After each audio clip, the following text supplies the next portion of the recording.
Good afternoon, Whalers Nation, and welcome to the Nantucket Sports Connection and NCTV's presentation of Nantucket Whalers Athletics. We're coming to you live from Varsity Stadium as your Nantucket Whalers football team will host the Crusaders from Carver High School. I am Chris Morris, your voice of Whaler Sports. Happy to be back in the saddle here as we continue our 5th year of coverage here on NCTV. Hard to believe, but it is very true. I am proud to be joined by another great crew, including some of our Nantucket High School students, our camera crew, Weston Scott and Adriana Graham. I will also be joined, of course, by my partner in crime here, Colby Lucas, who's now a senior. Unbelievable. He's been a student commentator here for a couple years now, and looking forward to calling the game with him in as many games as we can steal him off the golf course as well. And no Whalers game, of course, would be complete without our fearless leader, the Whalers wizard, the maestro of machines, the NCTV station manager, Charles Douglas. He led the gang off island last week, of course, to cover the first off-island football game, I might add, a 49-0 win up in Brockton against Cardinal Spellman. A huge thank you goes out to DC Collins, who called a fantastic game. We'll hear his voice across the way. He's going to be doing the PA announcement, so glad to have him sort of on the call here. And of course, Frank Schott made the trip, and Charlie Hoyleman, one of our former cohorts over here, joined the gang. He was off island, and they got that all set up. Great call, great game. Obviously, the outcome we'll talk about here in a little bit. Then, of course, Charles set up the first ever soccer coverage as well last week. So a couple of breakthrough events for the NCTV and NSC coverage as we continue our expansion and growth here, involving all the students we can. And, of course, we'll talk about how you can help Whalers Nation with our expansions as well. Nantucket did battle Nauset, that soccer game, ultimately losing 2-1, but they're off to a great year. Again, we'll talk about all these things coming up here. It has been a fantastic start to the 25-26 sports season, and I am just super excited to be here, as always, hanging out here at Vito Capizzo Stadium. But we're going to get to as many games as possible. We'll give you some information on how you can help, of course. And speaking of which, before we get to our pregame analysis, we're going to thank our founding sponsor and business supporters, as this broadcast would not be possible without the continued efforts of the Nantucket Golf Club Foundation. They have made the children of Nantucket a priority of their philanthropic efforts and have continued those efforts with their support of our live broadcasts. The Nantucket Golf Club Foundation, proud supporters of Whalers Athletics. The Nantucket Sports Connection would like to thank its founding sponsor, the Nantucket Golf Club Foundation, whose mission is to promote the positive development and enrichment of Nantucket's children. For more information on the Nantucket Golf Club Foundation, go to nantucketgolfclub.com. Underwriting support for this Whalers football broadcast on the NSC provided in part by Nantucket Bank and Rockland Trust, providing financial education and resources to local communities for over a century. Rockland Trust Bank, where each relationship matters.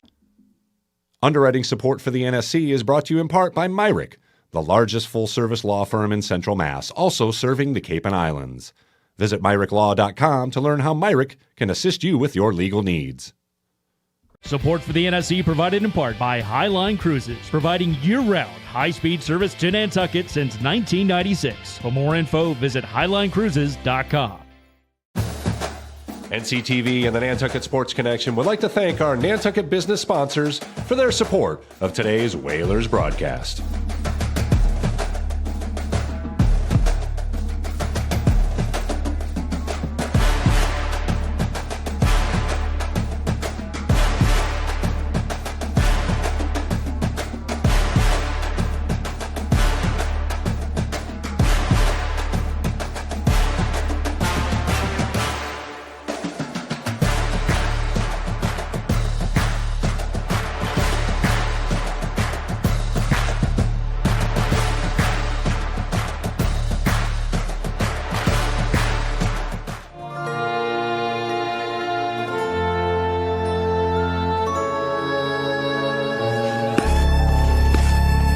Nantucket Ice is about community, camaraderie, confidence, jumping in, and being part of a team. falling, but getting back up. And Whalers control. Quick shot. It's about being part of the culture, friendships, experience. But ultimately, it's about being on the ice. Located in the heart of the island, it's about being a future for our youth, our families, our community. Come join us. Be a part of our community.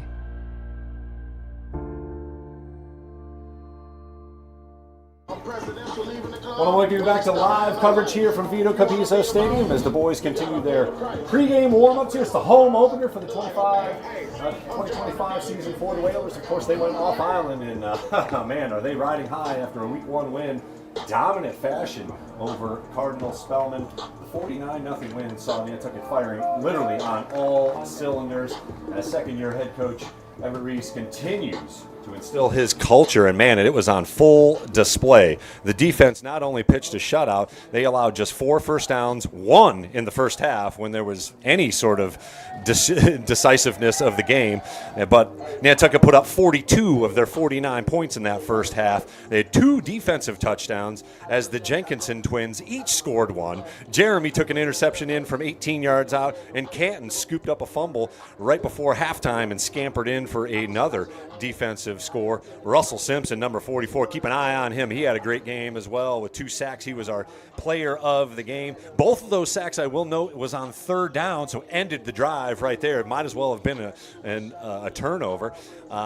So the line of scrimmage was absolutely owned by the guys in the trenches. So we look for another great defensive performance. The defensive backfield will be on full test here as the Carver Crusaders like to air it out. The offense also seemed unstoppable. They scored on every possession but one.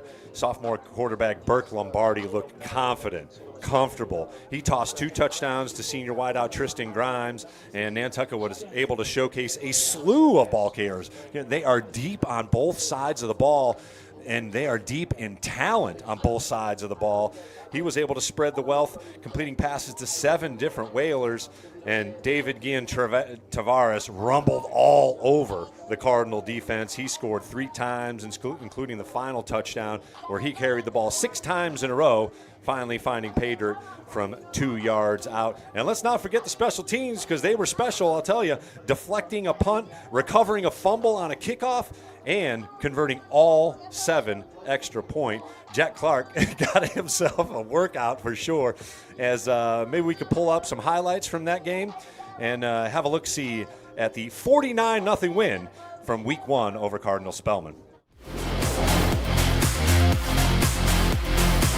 Hawk stands next to the quarterback, Manning in the shotgun. He will roll out the throw, being pressured and being taken down for the sack. Russell Simpson, the junior. Pressure on Cardinal Spellman here in their opening drive. Lombardi back to pass, firing to the right-hand side, to the end zone. Up and caught for the touchdown! Nantucket. Tristan Grimes hauls it in from 17 yards away with a running back standing right next to him. This time he fakes, going back to pass, throws up. It's intercepted, picked off by Nantucket. Here is Jenkinson. Jenkinson to the house, a pick 6, and the Whalers go up 20-0. Takes the snap, looking left, pressured once again, wrapped up, taken down again. Dick with the snap, fires out to the left-hand side. It is caught there, but wrapped up, and the ball is loose, picked up by Nantucket, into the end zone. It's Jenkinson for the touchdown. Nantucket, 1:04 to go here in the second quarter, and the Whalers now up 41-0. Welcome back to Vito Capizzo Stadium. As you saw, great stuff from the Whalers from Week 1. It's time to bring in my partner in crime here. As always, a pleasure, sir. Colby Lucas, welcome back. And you've got some of your own activities, of course. You are one of our golf team players. And let's talk a little bit, before we talk about football, let's talk about golf, man. You guys are starting out the season pretty good. Yes, so far so good. We're 3-0 right now. Yeah. Started off against Sturgis West and Sturgis East Cape Cod Academy. So far, we've taken care of business, but tough matchup on Monday against Nauset. They're probably the best team on the Cape and Islands. They were touted, of course, by the Cape Cod Times, which always does a very fair and objective view of all teams across the Cape. They never talk about other teams more than others. Where is that one played? That one is played at the captain's course, so it'll be Nauset's home course. Nice. That's their bread and butter. But it'll be a fun matchup, regardless of what happens. And I think we're a lot better suited to, make a competitive matchup against them than last year. So it'll be exciting. Yeah, absolutely. And you already got a chance to play at NGC, which is always a treat and a challenge, certainly. Long hit of the Llama. I'll tell you, that is a long course, baby. How'd you play that day? Not great, but it was a lot of fun. So exactly. I can't take that away, and it's always awesome getting to play. We always ruin the walk with the actual golf, don't we? Exactly, you got to get used to that because it's a game that's never conquerable. So, well, congratulations on a great start to you and the coaches and players. Best of luck on Monday, obviously, big one. But let's talk some football. Obviously, you were busy, but got a chance to see the game on YouTube and. A lot to be happy about first week, however, so we'll see. This is going to be a bigger test as Coach Reese, sat down with me for a second as he was getting ready for his pregame stuff. He said if they can get through this one, be competitive, maybe pull out a win here, the rest of the schedule will kind of take care of itself. Right. What are your keys? Obviously, it's week one. What are your keys? What do you see that the Whalers absolutely have to do to be successful, not only today but going forward here? What's one or two things that just really pop out at you this year compared to even last year and in years past? Yeah, well, like you said, they really rolled on all cylinders against Cardinal Spellman, and now against a tougher Carver team. I think they just have to play up to their opponent, and they have to treat this matchup just like they treated the last one. You're going out, you're trying to win a football game against a team, and everyone needs to just do their job. And I think, like we mentioned earlier, everyone was doing their job. The defense, the offense, the O-line, the receivers. Obviously, Burke had a great game. Jay Clark, 7 for 7 on extra points. So, just the little details. And when special teams can become a weapon. Exactly. The Patriots proved that with a bunch of Super Bowl wins that they had Adam Automaticky. And, when it comes down to kicking extra points, it's not extra, it's a point. Exactly, you know what I mean? So that's a score if you can convert those and make that consistent. Again, it's exciting to be excited after week one. Always good to get the momentum going. Obviously, carrying over from that special game we had at Fenway. That was a lot of fun. But a much different test here today. Obviously, Carver plays a tough schedule out of that South Shore League. They lost their first game 8-7 in a competitive game against East Bridgewater, so they're coming in here looking to right the ship here a little bit, and have had some recent success, 3 wins in a row over the Whalers. So I think this is an opportunity to really showcase what this team potentially could be, and it is definitely one of these moments that Coach Reese could use to continue his all-in mentality, his all-in culture change, and really cement what he's got going on. He's got a lot of kids excited about football, and that hasn't happened in quite some time. So I think his trick is trying to get playing time for everybody. I know, like he was telling me, the Jenkinson brothers scored a touchdown on defense because I wouldn't put them in on offense. They're just trying to get the ball here. So that's a very good problem to have after week one and after the recent happenings here. So we're looking for a rebound here today. Who's a key player for you that we're looking for a standout? I think a key player is Tristan Grimes. He had a huge game last week. That first catch for a touchdown was, a highlight reel stuff over the top of the helmet. Great stuff from him, And he's really an underrated athlete. He's an athlete for sure, and he made some great catches. We know how good he can be as a receiver. And I think if he shows up big in a game like today, that could make a huge impact for this team and go a long way. Yeah, I think this is going to be some points put up today. Sure, both teams are going to air it out, and both teams very capable of putting up some points here. As Carver also ushering in a new era. Head coach Gervasius Troy taking over at the helm.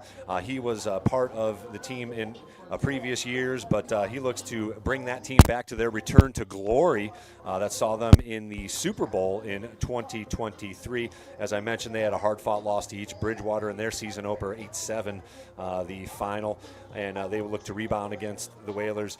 They last defeated the Whalers last year, as we mentioned, 26-15. Score not indicative of how competitive the game was.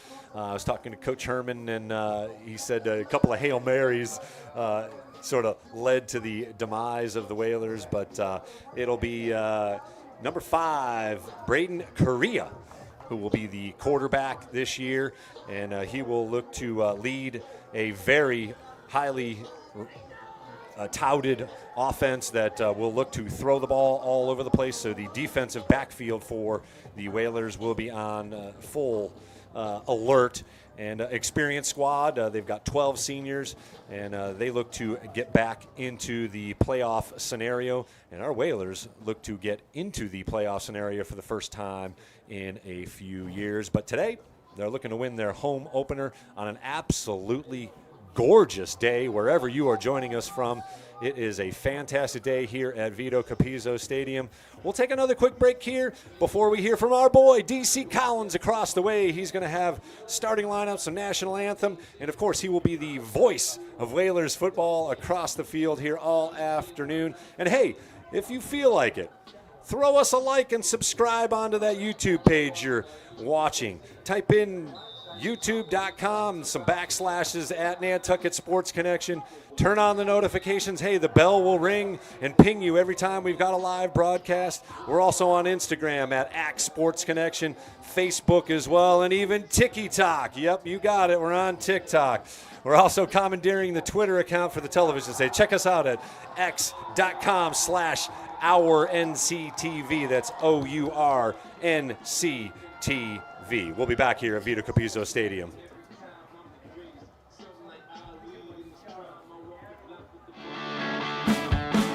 Girls are strong. Girls can throw. Girls can play football if they have a determined mindset. Girls don't have to just look pretty. They can pack a punch, believe me. My name is Ashley Clatt. I'm on the Nantucket Whalers football team, and here's my story. Girlhood to me was very different than a lot of people's girlhood. I grew up watching the Dallas Cowboys every Sunday with my dad, my sister, and my entire family, and I just loved watching the game, all aspects of it, and I just wanted to get that hands-on experience. Since I was little, I've been bullied a lot. I'm still bullied. I was bullied for my weight, my attitude. It just didn't make me feel great, and it made me very upset at points, but I have a sense of determination that I just walk through it. Being tackled is crazy as it is, but Coach Machado has taught me that when you're hit physically and mentally, that you have to just get up and keep pursuing and keep fighting until that last whistle. You just have to get used to it, push through, and be that person you know is deep down inside. I empower myself by showing people that she's not just here to wear a jersey and look pretty. She is here to get dirty, get rough, get tough, get to some place where things are possible and things can happen.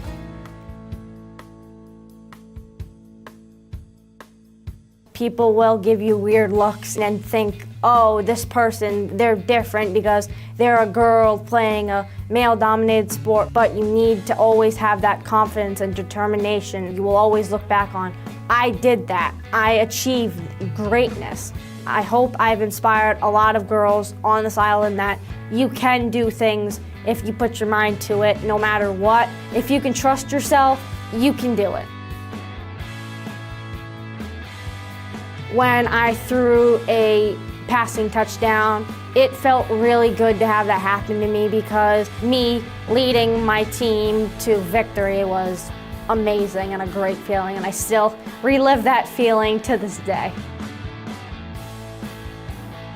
There's a misconception where girls are kickers because they play soccer, they can kick really far, and a lot of them are kickers, which is also, I give them props because they have to still go to practice and they have to still perform at their absolute best. And having to get hit a million times but still getting up and still pursuing, I'm like, that's me, that's how I feel. And I am so excited that I get to meet these people every game if I get the chance to. Having somebody else that reflects me and how I play is really special to me.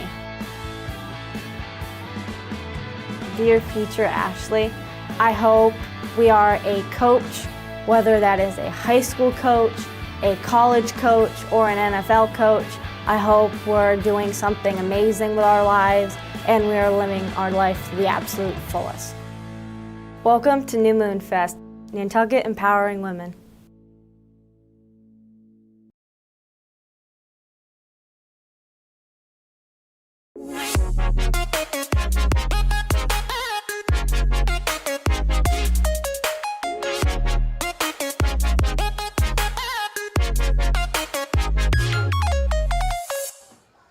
Welcome back to Vito Capizzo Stadium as we continue our pregame show here on the NSC and NCTV, our home opener for the 2025 football season. And, of course, 2025-26 season already began. We had some volleyball. We had our first girls soccer game, albeit a taped version. We will get to a live version here very shortly as well. Can't wait to get back over there and showcase our girls. All the teams really off to a great start. They are 1-2-1. The girls soccer team tied Monomoy, a very tough squad. So congrats to Coach Lebrecht. As you heard, Colby Lucas saying the golf team's off to a 3-0 start. Boys soccer off to a good start. They've already got one win under their belt as well. And cross country off to a great start. So, man, Whalers Nation, plenty to celebrate. And we're hoping to celebrate win number 2 right here at Vito Capizzo Stadium as your Whalers look to take care of some business here against the Carver Crusaders. But Whalers Nation, I am pleading to you and asking you, if you appreciate the work we do here right here at the NSC and NCTV, to please consider a contribution of any amount, as we have done another Snap Raise fundraiser running right now through the end of September. We are asking you, Whalers Nation, as a viewer-supported constituent here of the NSC and NCTV, we need your help to continue and continue to expand our coverage here as we provide all of the Whalers Nation and really provide an opportunity for not only us here but these students as well to gain professional videography experience. Colby's going to be on SportsCenter here in a couple years, I guarantee, as he's just blossomed into an incredible commentator and color commentator, interviewer.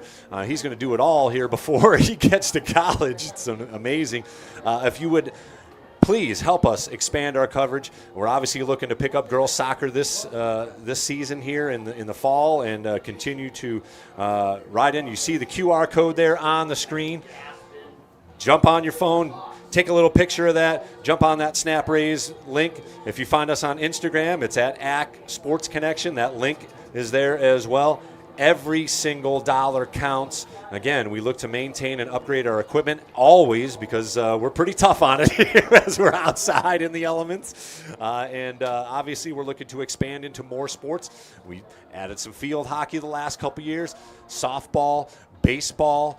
Volleyball, of course, has been a stalwart, and one of those first games that we covered, boys and girls hockey, always looking to continue that. So, again, I'm asking you, Whalers Nation, from the bottom of my heart, as one of the co-founders here with Sean Davis and I way back in the day, we need your help. And we're asking you to contribute in any way you can. Like I said, every dollar counts. So have a look-see here at a couple of things we've done throughout the years. And, again, if you have the wherewithal, jump on that QR code or jump on our Instagram or give me a call. I'll tell you how to do it. have a look-see here, Whalers Nation. As you can see, the Crusaders entering Vito Capizzo Stadium. We'll be back here in a few moments here as we get ready for some football here at Vito Capizzo Stadium. It's the home opener, Carver versus Nantucket, coming right up.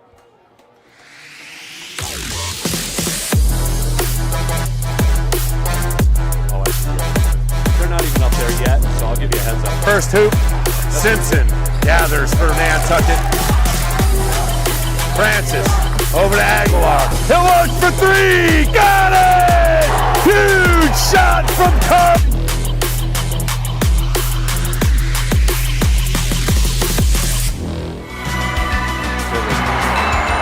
He's got it!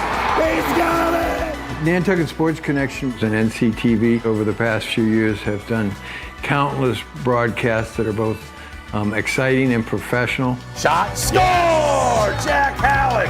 I support NCTV's Nantucket Sports Connection because it's a great opportunity to reach island families, support students. As you can see, the Whalers making their way down to the field here. And away they charge. Your 2025 Nantucket Whalers for their home opener. Game number 2 is upon us here, Whalers Nation. Once again, proud to be here, hanging out with Colby Lucas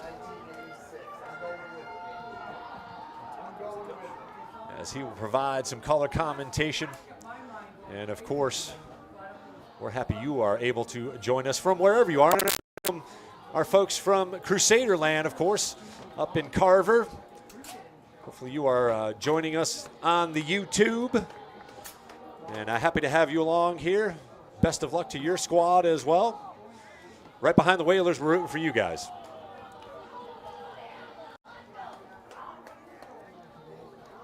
As I mentioned, a gorgeous day here this afternoon.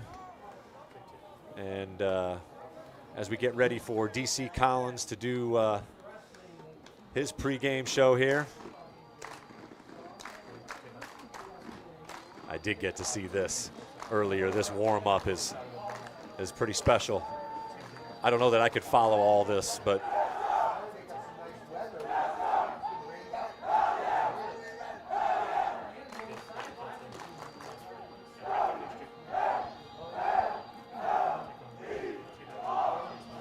there you go, Whalers Nation. If that doesn't get you fired up, I don't know what will. It gets me fired up. I'm ready to jump out the window here, Colby. How about you, baby? I'm so fired up already. Time to put some pads on, right? Absolutely. Well, they certainly have more bodies over on the blue side than in those white jerseys that the Carver Crusaders are wearing. So we'll see if it's maybe a war of attrition here today, as despite having 12 seniors on the squad, not a lot of bodies here.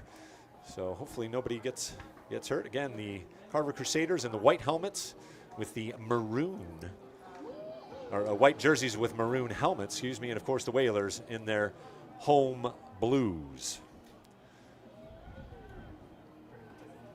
It'll be the coin toss here. Captain's coming out. Nathan Helms, Tegan Zerkreski, number 2, and number 77, Cameron Loringer, the tri-captains.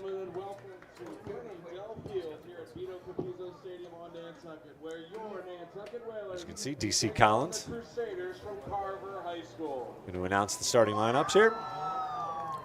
For all in attendance today, please remember that good sportsmanship is one of the primary purposes of high school athletics.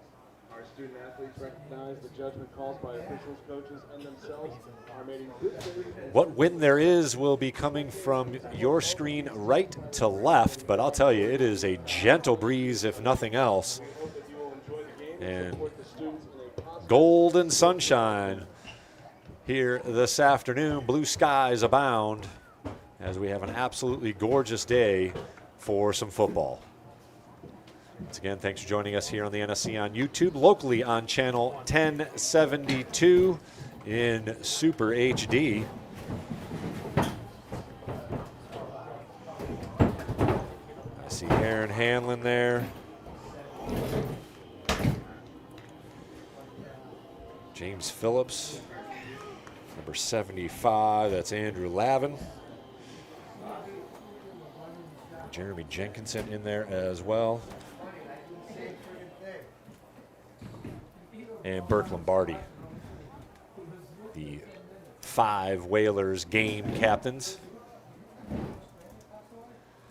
And they are, I don't know, maybe discussing where they're going to go have some pizza here. I don't know. It looks like they just had to flip the coin, but they are chatting it up a bit here at midfield. Finally, the coin flips. And they're flipping it again. All right. Stripes got it deciphered here. And it looks like Whalers are going to defer, which is usually the case. Carver will receive the ball, and Whalers will kick from your screen on the right to the left. And we have the national anthem coming up here next, and the opening kickoff as the 2025 home opener is upon us here. Again, got to give a huge thank you to Charles Douglas and the crew. DC Collins on the call last week. Frank Schott joining the crew. And Adriana, you made the trip. Wes made the trip. And, of course, Charlie Hoyleman joined us as well. Great stuff from Charlie. Good to see him. And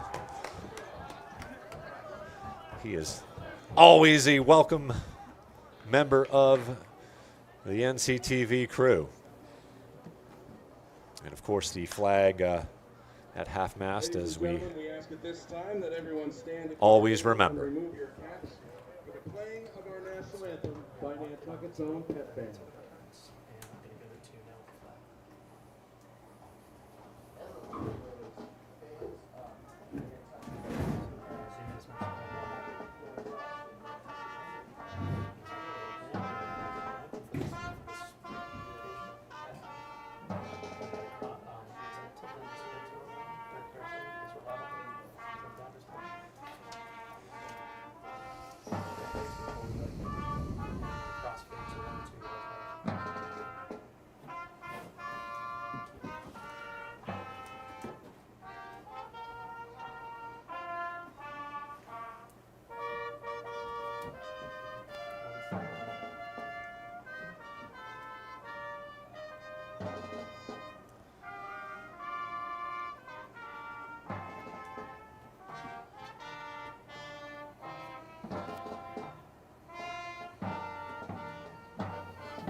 All right, good job by the Nantucket Pep Band there. A live rendition of the national anthem. Today's game is being broadcast live on Comcast Channel 1062 for viewers at home, also on YouTube through NCTV and the Nantucket Sports Connection with Chris Morris and Toby Lucas. Also live on your radio with Scott Capuzzo and Mark Manchester on 97.7 ACKFM.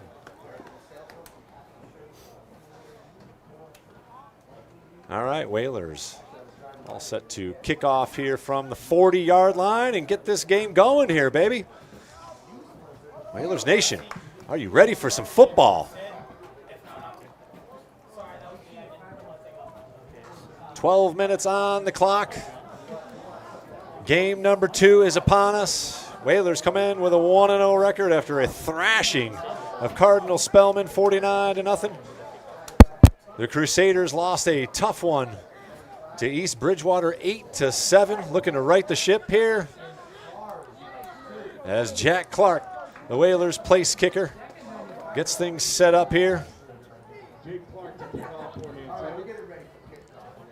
He went 7 for 7 last week in extra points. We'll see if he can get one deep here.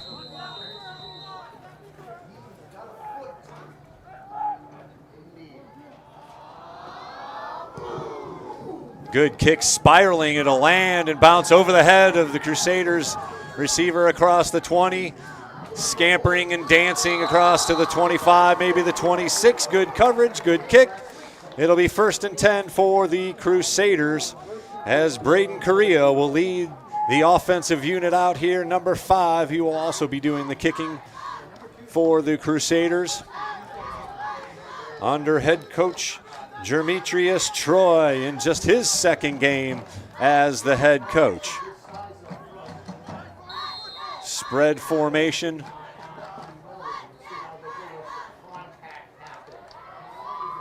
Single setback to Correa's left. He'll hand it off.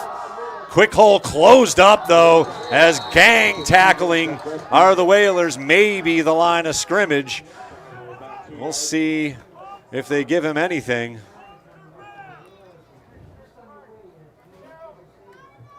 Second down and 9 now for Carver. Single yard gained on that run, as once again the Whalers closed up the hole quickly. That linebacking crew of Jenkinson, Hanlon back there, Aaron Hanlon. And Keegan Bedell in the middle, number 55. Another delayed handoff, not much going. Hanlon's going to chase him around the edge and push out of bounds. May have gotten back to the line of scrimmage. Looks like a loss on the play. Good pursuit by number 11, Aaron Hanlon. No surprise there. You are not going to get the edge on this team. They are just too quick. Yeah, both times there. Great job there from Nantucket, shutting down the run early. Now going to have to make him probably pass the ball here on a 3rd and long. A little bit of a surprise. As you can see, one of the co-captains there, Aaron Hanlon, strapping young guy and a member of a couple other teams here, including the lacrosse team. So 3rd and long, 3rd and 11 in the opening drive here for the Crusaders. Pressure coming, holding, got to be a flag, no flag. Finally a throw, nearly intercepted as Correa tried to make something happen as he fell out of bounds. Bramwell actually had Rashawn Ray actually had a play on the ball, but unable to come up with the catch, but it'll force 4th and long in a punting situation. Out comes the punter, number 2, Tegan Zakreski. Way to set the tone there for the Whalers, 3 and out. Exactly what they needed, and now it's time for the offense to come on the field and make something happen. Should be good field position as Zakreski will punt from the 1-yard line. João Silva and Aaron Hanlon back deep, standing around the 50-yard line. Good snap. Kick is up and away. It'll bounce in front of Silva, goes behind him, and he will just let it bounce, and it'll stop at the 35-yard line. So good punt, really. Yeah. I mean, that is a fantastic bounce off the punt as Silva kind of slipped a little bit. He comes up limping just a bit. We'll hope he's okay.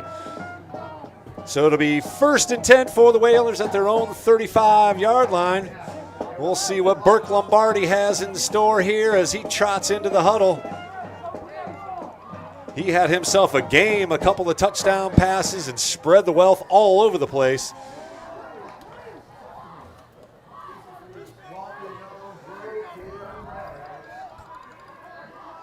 Whalers come in that wing T formation. Short shotgun for Lombardi. Here's a handoff to Canton Jenkinson. He's got room. 1st down yardage across the 45 to about the 47-yard line.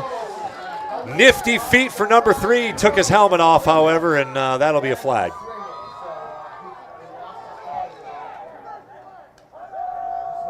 We'll see if it was thrown off or whether he took it off himself. Looks like it's going to be a face mask. He trots off there because his helmet came off. That's just a rule. If you lose your hat, you got to come off the field. But a good run on 1st down. They take the flag away. Okay, so inadvertent flag. There you go. 1st and 10. They mark it at the 48-yard line. So 13 yards on the first play from scrimmage. And 1st and 10 Whalers as they sprint to the line once again. Tavares in the backfield. He'll get the ball.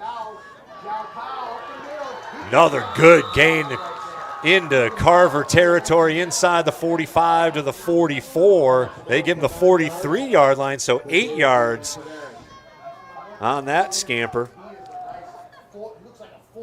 He is a load for sure. Hard to bring down on just hands alone. You're going to have to get some body on him, and he showed why, rumbling through and getting some YACs, some yard after contact.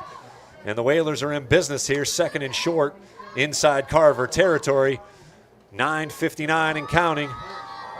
Handoff again to Jenkinson. He tries the right side, still following blockers. He's got first down yardage inside the 40 to the 38-yard line. Move those chains, baby. It's another first down for the Whalers. Yeah, immediate effectiveness with the run game. And, I mean, a lot of it, obviously, Ken and David doing a great job finding space, making moves upfield. But that offensive line has taken a big step up from last year. It's fun to see. Canton just following those big boys in front of him. Hard to even see him underneath those big dudes. So Carver on the ropes here immediately. 2 first downs to begin the drive here for Nantucket. 2 wide receivers spread out wide. It'll be another handoff inside, and Tavares has got room across the 30. Rumbling down inside the 20 to the 15-yard line. Flag down, however, could be in the area of holding, but Tavares with another good run, showing why he is going to get the workload of the ball. You can see rumbling through tacklers all the way down inside the 20, but looks like this one will come back as the Whalers were whistled. Although they're conversing here down the field. Let's see what it actually is.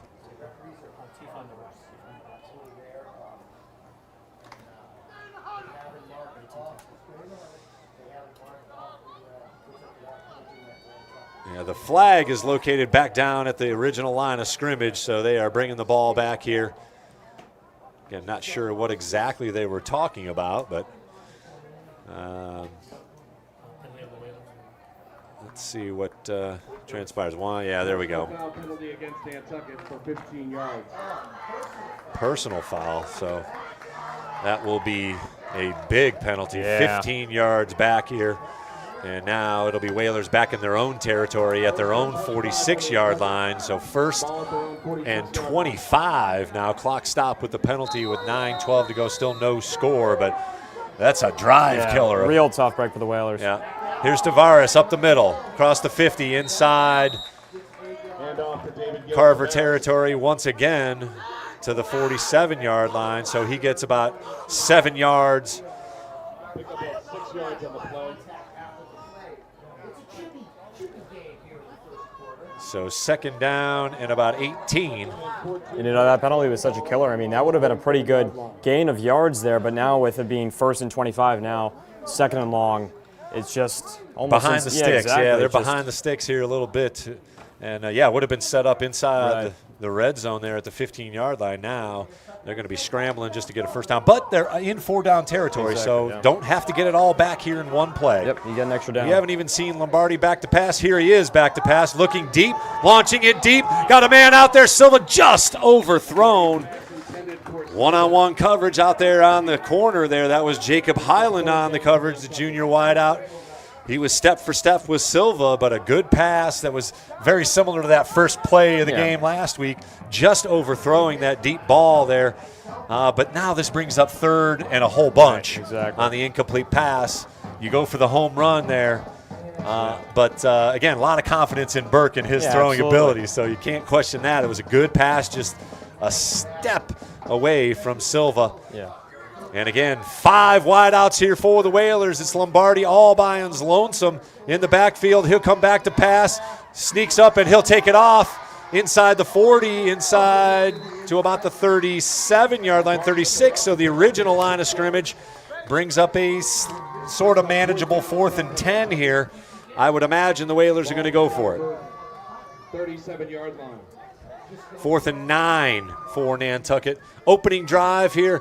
Clock under 8 minutes to go here. Still no score. The Whalers had a couple of first downs, but unfortunately a personal foul put them back to 1st and 25. It's now 4th and 9 for Nantucket, and it'll be Lombardi taking a step back for the quick kick. Good snap and a good kick back inside the 10. Handled. McKeever unable to tackle. Good recovery, though, and it'll be 1st and 10 at They give Carver the 10-yard line. And as you can see, the concession stand also open. Booster Club doing a great job staffing that. I can't wait to – I don't see the grill, though, so I'm not sure we're going to get any linguiças quite yet. But the popcorn machine is out in front, and hopefully they got it stocked with some Fanta. I'm looking for my orange soda, as always. We'll see if I can sprint down there at halftime and get one of those orange goodies that I can only get at the concession stand. So 1st and 10, second drive for the Carver Crusaders. 3 and out in their first drive. Oh, fumble on the play, and it'll be a broken play. Correa does a wise thing and throws it incomplete instead of taking a potential sack there as he scampered around inside his own 5-yard line. So that brings up 2nd and 10. Quick pressure there by the D-line. They got there almost immediately, put a lot of pressure on him after that kind of fumbled ball and made him get rid of it immediately. Yeah, the snap went through the hands originally of Correa, and he was able to, again, wisely get rid of it. Yeah. And get outside the pocket as well to avoid the penalty of intentional grounding. There's another handoff on a misdirection play, and Whalers converge. Jenkinson on the tackle. Tackled by Jeremy Jenkinson for a loss. He comes in from that right side, wide open, stayed put, and advanced. Saw the ball carrier making a move and wrestles him down to the ground at a minimal gain. Maybe a half yard. Again, 3rd and long for the Crusaders. The Whalers defense showing out here early on.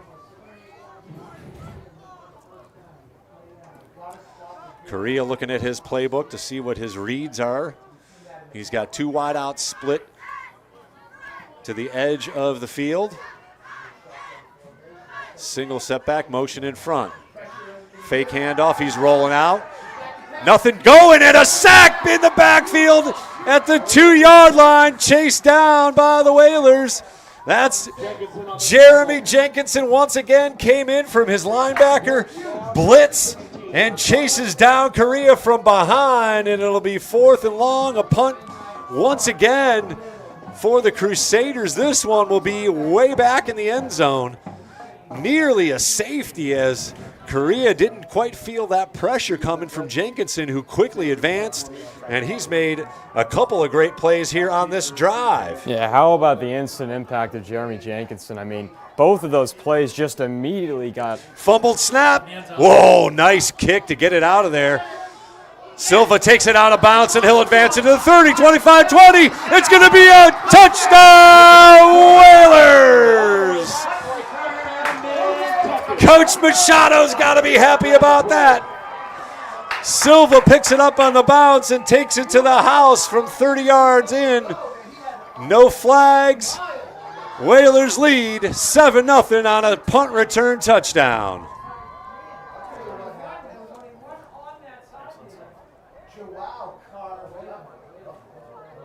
Oh, we got a flag down. Excuse me. Looks like it might be coming back. Yeah.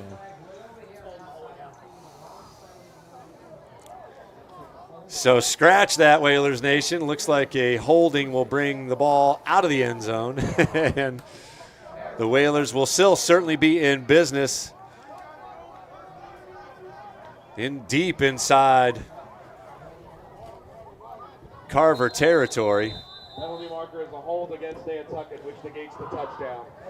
So timeout called by Carver. Carver calls timeout as Nantucket will get the ball. 1st and 10 from the Carver 11-yard line after the timeout called by Carver. So again, DC Collins on the PA announcement says that the Whalers will get it 1st and 10. Looks like right now it's at the 21-yard line. We'll see where that's where the ball is spotted. Once again, Whalers in business, though, deep inside Carver territory here as we will stay here for this timeout. No score so far, 5:38 left here in the first quarter, but you got to think Whalers looking to pound some points here and get something. They're already basically in field goal range. Yeah, absolutely. You know, even with that tough penalty, I mean, we're still in really good, range. Yeah. We're driving already, and this would be a great time to, bounce back from those mistakes and come up with a score. Yeah, so a couple of penalties here early on, really halting Nantucket. It hasn't been the defense of Carver per se that's dictated things. The personal foul basically put that first drive to a halt here, and a touchdown erased on a second penalty, and more whistles here as Carver calls another timeout. Carver calls another timeout. That leaves them with 1 for the half. Nantucket with all 3.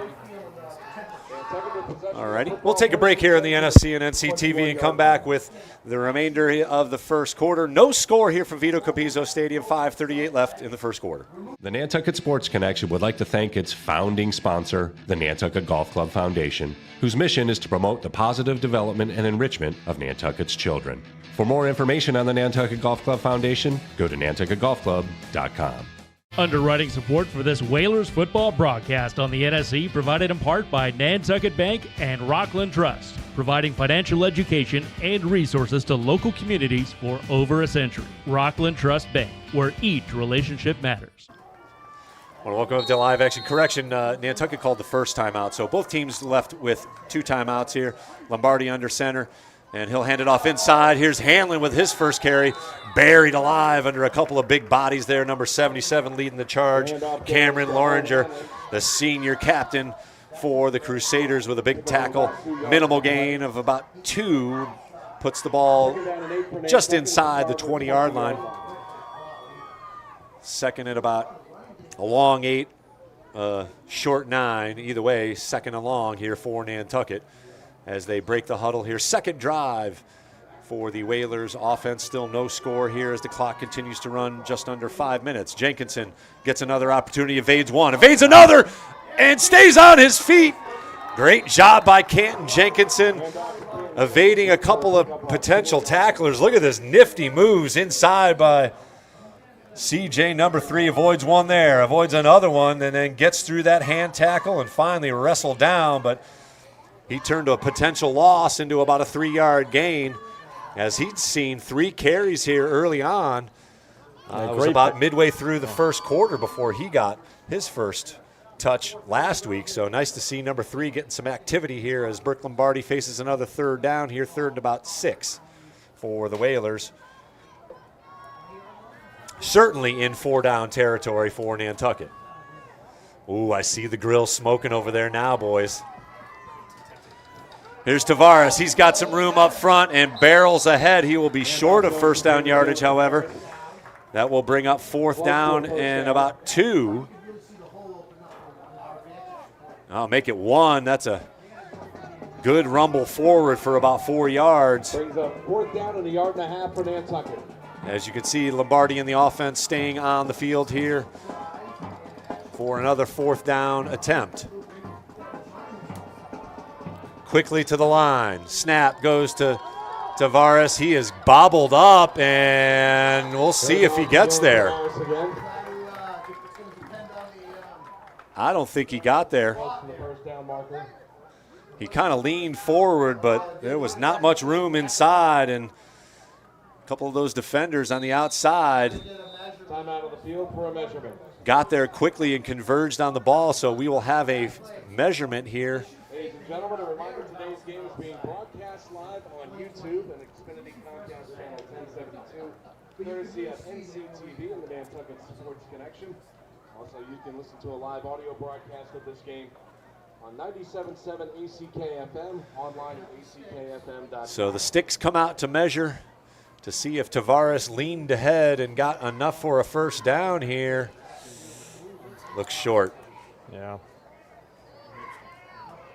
It'll be short and first down. Oh, they give him the first down. Wow. That must be by the tip of the ball there because it is really close.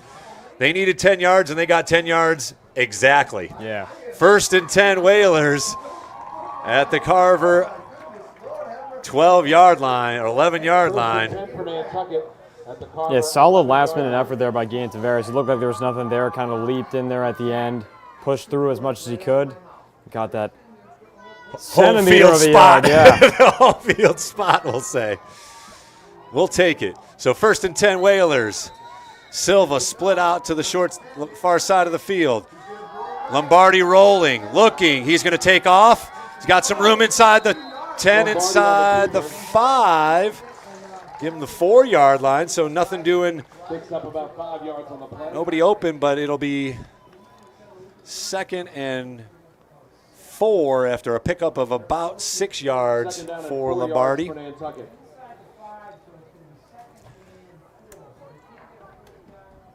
So they can get a first down just inside the 1-yard line, but we're looking for the end zone here as the Whalers look to score first here and put something up on the board. They did have a punt return nullified by a penalty. And it'll be Tavares looking for the left side. Still got some room. Rumbles ahead, jumps in, and scores a Whalers touchdown!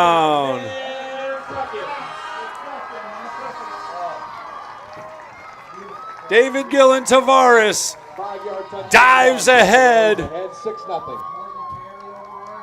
as he scores his 4th touchdown of the young season already. As you can see, he is a load at 5'10", 210 pounds. He is hard to bring down. And here's the extra point attempt by Jack Clark. Good snap, kick up and good. A boomer of a kick. 7-0 Whalers with 3:14 to go here in the first. We'll take a quick break here in the NFC and NCTV. Whalers up 7-0.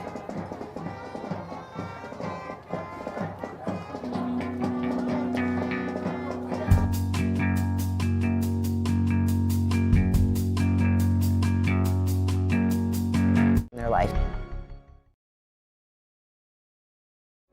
The Nantucket Booster Club is a vital link between our community and Whalers athletics. Volunteering for the Booster Club, it's a blast. More than money, we need members. We need to build our community bigger and better to help our student athletes prepare for the next chapter in their life.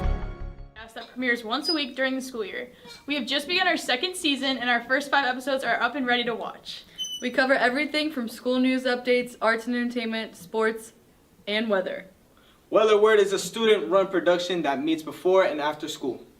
We do our own writing, filming, and editing, you name it. Please make sure to check us out on the Nantucket High School YouTube channel and our Instagram at Whaler_word. Catch a glimpse of everyday life at the school by watching Whaler Word. Want to welcome you back to Vito Capizzo Stadium where the Whalers take a 7-0 lead on David Guillen Tavares' 2-yard plunge. Here's Clark with the kickoff once again. Fielded cleanly at the 15 across the 20, 25. Ooh, good tackle. Penalty returns the kickoff for Carver. Rashawn Ray with a good open field special teams tackle fired up after that, and the Whalers should be fired up after they punch it in from a couple yards out to take a 7-0 lead again. They had a touchdown on a punt return nullified on a penalty and had a drive stopped on a personal foul. Otherwise, this could be a much more lopsided score here. It'll be the 3rd drive for the Carver Crusaders. Braden Correa has yet to get an offensive first down here as he's faced pressure and could be an offside penalty as Correa used nice cadence to draw a couple of Whalers across the line and make it 1st and 5 as they look for their first down here of the afternoon. 3:07 left to go here in the first quarter. Again, Whalers up 7-0 after David Guillen Tavares rumbled in from a couple yards out. Whalers converted another 4th down. Barely, but they made it count and punched it in for pay dirt. Here's a pass. Pressure immediately holding. Also the penalty. Oh, nearly intercepted by Bramwell. And good catch on the edge. Battling for the ball was Nathan Helms. 3 Whalers tried to get in on Correa. Nearly picked by Bramwell. Good stick-to-itiveness there by Helms as Bramwell was in there, or Rashawn Ray, excuse me. Great play there by Rashawn Ray. I mean, he was one step away from a pick six there, but half a fought step with the ball. I mean, I can't believe the Crusader wide receiver came up with that catch. And a great effort by Correa just to get the ball off and put it on target. He'll run this one. Hanlon's there and a couple other Whalers as he dives forward close to first down yardage. He'll be a yard short, bringing up 3rd and about 2 for the Crusaders. Still looking for their first down as the clock approaches 2 minutes to go here in the first quarter.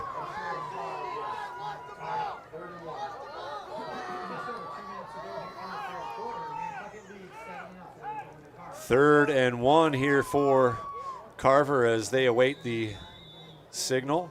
And another timeout, this one definitely called by the Crusaders. We'll take another break here on the NSC and NCTV as we are under 2 minutes to play here. 7-0 Whalers as the Crusaders will face a 3rd and 2 when we come back.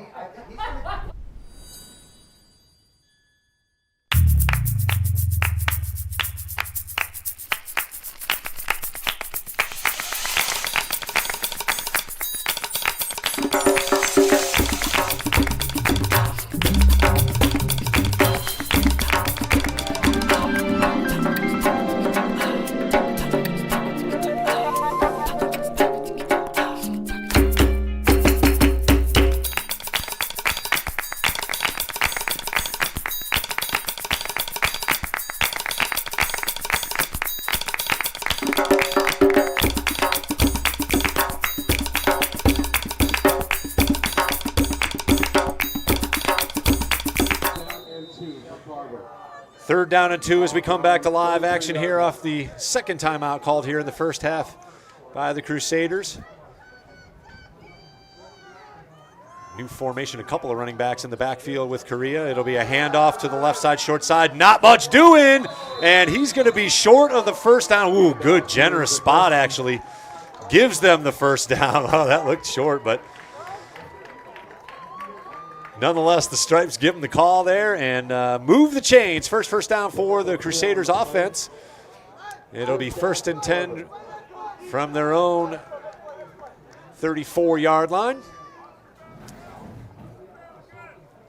Minute 25 and counting here in the first quarter. Whalers with a 7-0 lead. Spread formation, 3 wideouts here for Carver. Single setback in the backfield with Correa. Back to pass. Pressure comes. Correa throws it out of bounds quickly as he had to get rid of it. There's that number again. Russell Simpson, number 44, providing the pressure for the Whalers. He is a pest in the backfield, to say the least. As you can see, he is a load at 170. I'll tell you, he's a little more than 170 with all those pads and helmets. Yeah. He's bringing it from the edge. And he made such a huge impact last game, really bringing the intensity even to this game. So it's great to see, that defensive pressure continuing to come from Russell Simpson. Absolutely. 2nd and 10 for the Crusaders. Rolling out. Pressure comes immediately and sacked way back in the backfield, all the way back to the 20-yard line. The other edge, number 17, Keegan Canty comes in. And Correa ran right into him as you check it out here on the replay. Right from the edge of the right side, breaks through the initial lineman, and no chance for Correa. And there's number 44 just to make sure. Simpson back there as well. So a huge sack. The second sack of the day for the Whalers defense. And it was only a matter of time before that big sack happened. I mean, the pressure's been coming almost every play, so great play by Keegan Canty to make something happen and get the sack for a huge loss there. So 3rd and a bunch here for the Crusaders after they got their first down. They're heading the wrong way here. Deep pass along the edge. That one's coming our way, kids. Way out of bounds. So 4th down for the Crusaders as the Whalers defense holds. And the end of the first quarter, as your Whalers have battled their way to a 7-0 lead. They'll get the ball when we come back here at the end of 1. It's Nantucket 7, Carver Crusaders, nothing. The Nantucket Sports Connection would like to thank its founding sponsor, the Nantucket Golf Club Foundation, whose mission is to promote the positive development and enrichment of Nantucket's children. For more information on the Nantucket Golf Club Foundation, go to nantucketgolfclub.com. Underwriting support for the NSC is brought to you in part by Myrick, the largest full-service law firm in Central Mass, also serving the Cape and Islands. Visit myricklaw.com to learn how Myrick can assist you with your legal needs. Support for the NSC provided in part by Highline Cruises, providing year-round high-speed service to Nantucket since 1996. For more info, visit highlinecruises.com. NCTV and the Nantucket Sports Connection would like to thank our Nantucket business sponsors for their support of today's Whalers broadcast.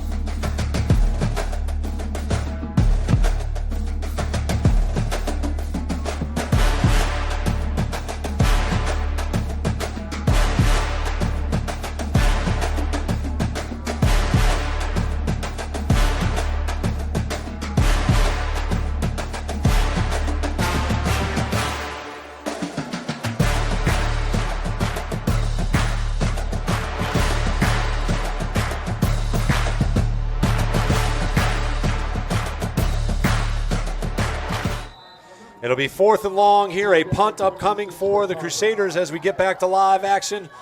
Good snap. Kick is away, a low bounding kick that will go out of bounds well inside the Carver end of the field. Let's see where they end up marking it at the Carver 37, maybe the 38-yard line. So again, great field position for Nantucket starting inside the Carver end of the field. Already with a 7-0 lead, looking to add to that as we have entered the second quarter. Again, the first quarter saw some great stuff here on the defensive end, couple of sacks. They had a punt return nullified by a penalty. The first drive nullified basically by a personal foul penalty. But you take away those two plays, It's been, again, another good first quarter of play for Coach Reese and his squad here. Burke Lombardi has looked good, as well as Tavares and also Canton Jenkinson on the offensive end of things. Here's another run for Tavares, and he's rumbling for first 9 yards, gets the edge. Still rumbling inside the 20 to about the 14-yard line. Down to the 18-yard line. That's enough for a Nantucket first down. Nearly 20 yards on that play, and it's 1st and 10. Whalers are in business inside the red zone immediately. Showing his quickness there with a little burst outside, got the corner, and he was off to the races. Yeah, his mix of size and speed is just, I mean, it's overwhelming for the defense. I mean, he is really making some big plays here to start off this first half. Absolutely, and we'll see if they ride this workhorse. They mark it at the 18-yard line. Here's a quick look by Lombardi, avoids one, looking for the end zone, got a man! Ooh! Tristan Grimes made a step towards Lombardi, maybe just didn't see the ball. If he would have stayed where he was, he might have had a chance to get up and get there. That first touchdown catch against Spellman, he went up and got one over the helmet of the defender, just misplayed that one as Lombardi needed to get rid of it quickly, rolling and avoiding one potential sacker. Yeah, But, he's really done a great job of avoiding pressure and making plays out of it so far this year. I mean, pressure came immediately, and he stayed calm and made a good pass, gave his receiver a chance. Absolutely, and that's all you can ask. Again, Grimes just made one move in, and that was enough. Inside handoff the other way. Hanlon's got the corner, makes a move inside. A couple of defenders there to stop him, but he gets inside the 15 to about the 13-yard line. So that'll bring up 3rd down, and we'll call it about 7. No, they give him 5 yards, so 3rd and 5 for the Whalers. Again, well inside 4-down territory for Nantucket here. At the Carver 13-yard line. Just underway here in the second quarter. Whalers up 7-0. Thanks for joining us here on the NSC on YouTube across the world.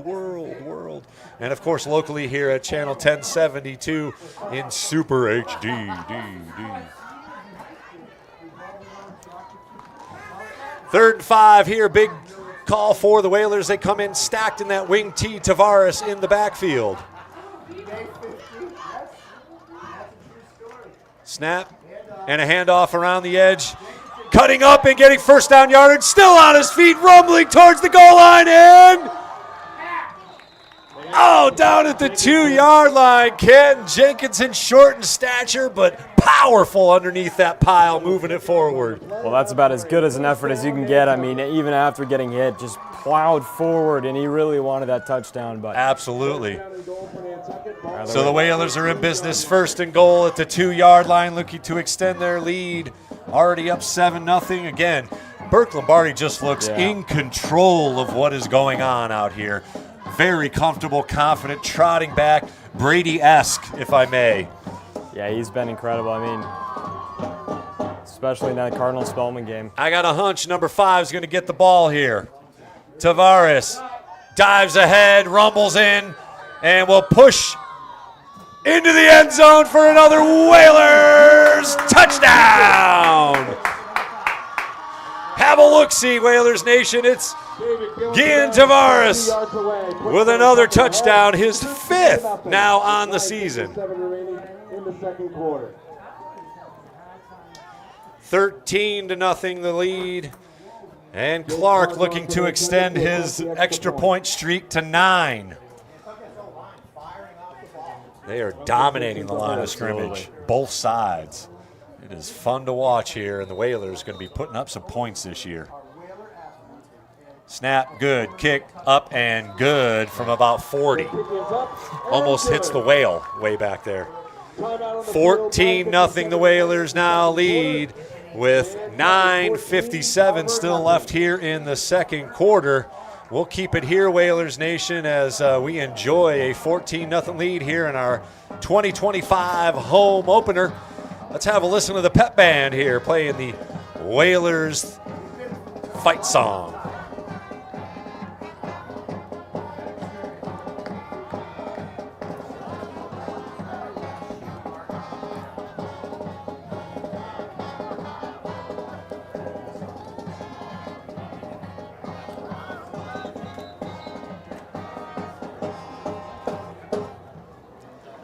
Great stuff. Love live music and the Nantucket Pep Band, as you can hear in the background there. Nice crowd. No surprise for the home opener as fans have circled all around Vito Capizzo Stadium here on an absolutely gorgeous day here on Nantucket and across New England.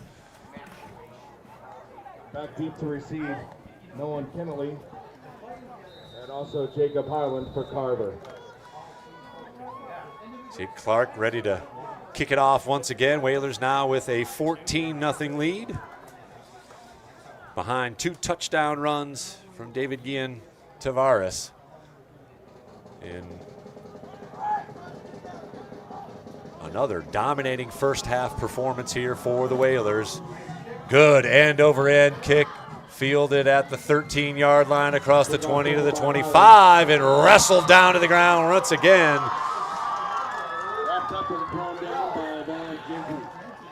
Alan Ginty on the tackle there again, taking some pride in special teams. Yeah. That's what gets you playing time on the field here. But again, well coached as usual by Coach Machado. He's got his boys firing off that kick. And again, special teams is a weapon. They had a fumble recovery last week and a good coverage here so far as the Crusaders will. Yeah, made some huge tackles, made some huge plays. Good, good open field. Don't forget tackles. about Joao's touchdown that came back. Right? I mean, it's been a great performance so far from them. So 1st and 10 at their own 29-yard line. Correa with a spread formation. He'll roll to his right, cut it back, and look to run. Good coverage. Good recovery there by number 75. That's Andrew Lavin, one of the co-captains. No surprise there. He followed right down the line of scrimmage, as you can see here. Number 75 following that ball carrier, and he hawked him for a short gain, not credited with a sack, as it was about 1 yard gain, maybe 2 on the play. So 2nd and 8, call it, for the Crusaders. As the clock approaches 9 minutes to play here in the second quarter, Whalers now hold a 14-0 lead. Trips to the short side here. Correa all by himself, and he'll roll this way. Faces some pressure. Oh, nearly intercepted. As once again, Keegan Canty in on the quarterback. Nearly a great diving play there by Canton Jenkinson. And Correa a little shaken up there. Let's hope he is okay. Yeah, the defensive line is just setting the tone right now. I mean, that pressure there from Keegan Canty, the pressure's been there all day long, and that almost led to a Canton Jenkinson interception. Great effort by him.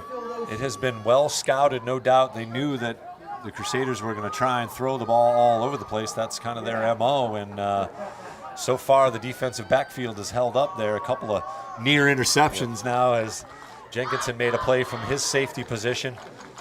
3rd and 9 for the Crusaders here as the clock stops with 8:57 to go. Correa okay, so he'll take the snap. Looks to pass, and he is corralled again. No penalty on the play, another sack. There's that man, number 44, once again, Russell Simpson in for the sack. Good job of avoiding the face mask or horse collar as well there. Brings up 4th down and 16 for Carver. Ball at the 21-yard line. It'll be another punting situation for the Crusaders as the Whalers defense flexing its muscles. They've had a sack on 3 of the 4 possessions. It's Hanlon and Tristan Grimes back to receive the punt. So another 3 and out. Nearly a blocked punt there as Hanlon will let it bounce out of bounds. And once again, the Whalers will start inside Carver territory. They'll mark it out at about the 42-yard line. As you can just kind of sense the feel of this game. If another score here happens, things are going to get out of hand very quickly. I don't know if Carver's got enough here against this Whaler defense to make up 21 points or even 17 points. Right now, they're struggling just to get first downs, and it has been a dominating performance from that defensive line so far for Nantucket. And it's fun to see. I mean, pressure nearly every play. It's putting such a difficulty on Carver to make a play. Here's a handoff to the right side. Here's Jenkinson once again following blockers. Oh, just good open field tackle there, actually. Textbook by number 6, Jacob Hyland, the junior, coming up from his defensive backfield position to make a good tackle on a pesky runner, that Canton Jenkinson. Held him to just 2 yards, so 2nd and 8 for the Whalers. Ball rests right at the 40-yard line. Well, that 1-2 punch of Jenkinson and Guillen Tavares is just huge. I mean, you get Jenkinson making some big plays, Guillen Tavares powering through, getting those first downs, so it's a great 1-2 punch, as you said, for sure. Punch that the offense has going for them. Here you see Tavares, and again, we don't even mention Aaron Hanlon, who's certainly a weapon. There he is right there. Hanlon with a big hole and lots of room to rumble. Cuts it back in. He's going to get the edge. It's going to be a Whalers touchdown. Aaron Hanlon on cue.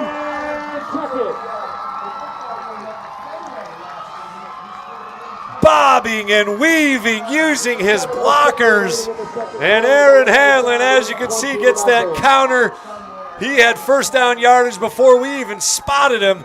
And then he just uses his moves. Great job of adjusting the ball to the outside as well. That's textbook stuff from number 11, the senior, Aaron Hanlon, earning his co-captainship right there with a phenomenal run to pay dirt. And Clark knuckleballs one for his 10th in a row. 10 for 10 on the year, and it's 21-0 Whalers Nation. Gotta love it. We'll take a quick break here on the NSC and NCTV as the Whalers will kick off with a 21-0 lead here with 7:06 to go in the second quarter.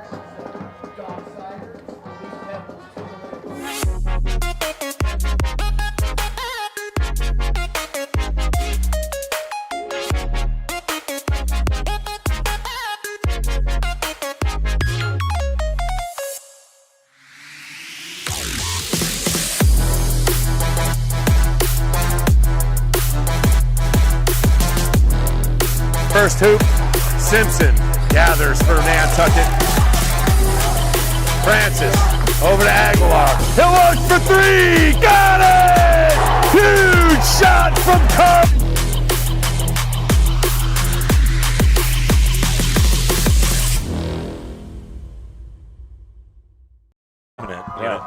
Welcome back to live action here as the Whalers get set to kick off now with a 21-0 lead here as they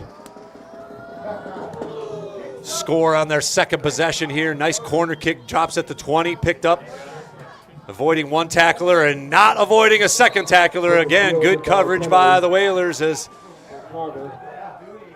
number 22, Jasper Soares, the junior, comes up with the special teams tackle on the kickoff. Canty had a chance at him, but just avoided. 7 minutes to play here in the second quarter. Whalers with another impressive first half showing here, up 21-0. 2 touchdowns by Guillen Tavares and a special run by Aaron Hanlon of 30-plus yards for the 21-0 lead here as the Crusaders need something here as they have a new quarterback. Good evading of the tackle there and gets the corner punched out of bounds. Good tackle by McKeever, but not after first down yardage. So that is number 3, Nathan Helms, taking over at the QB position.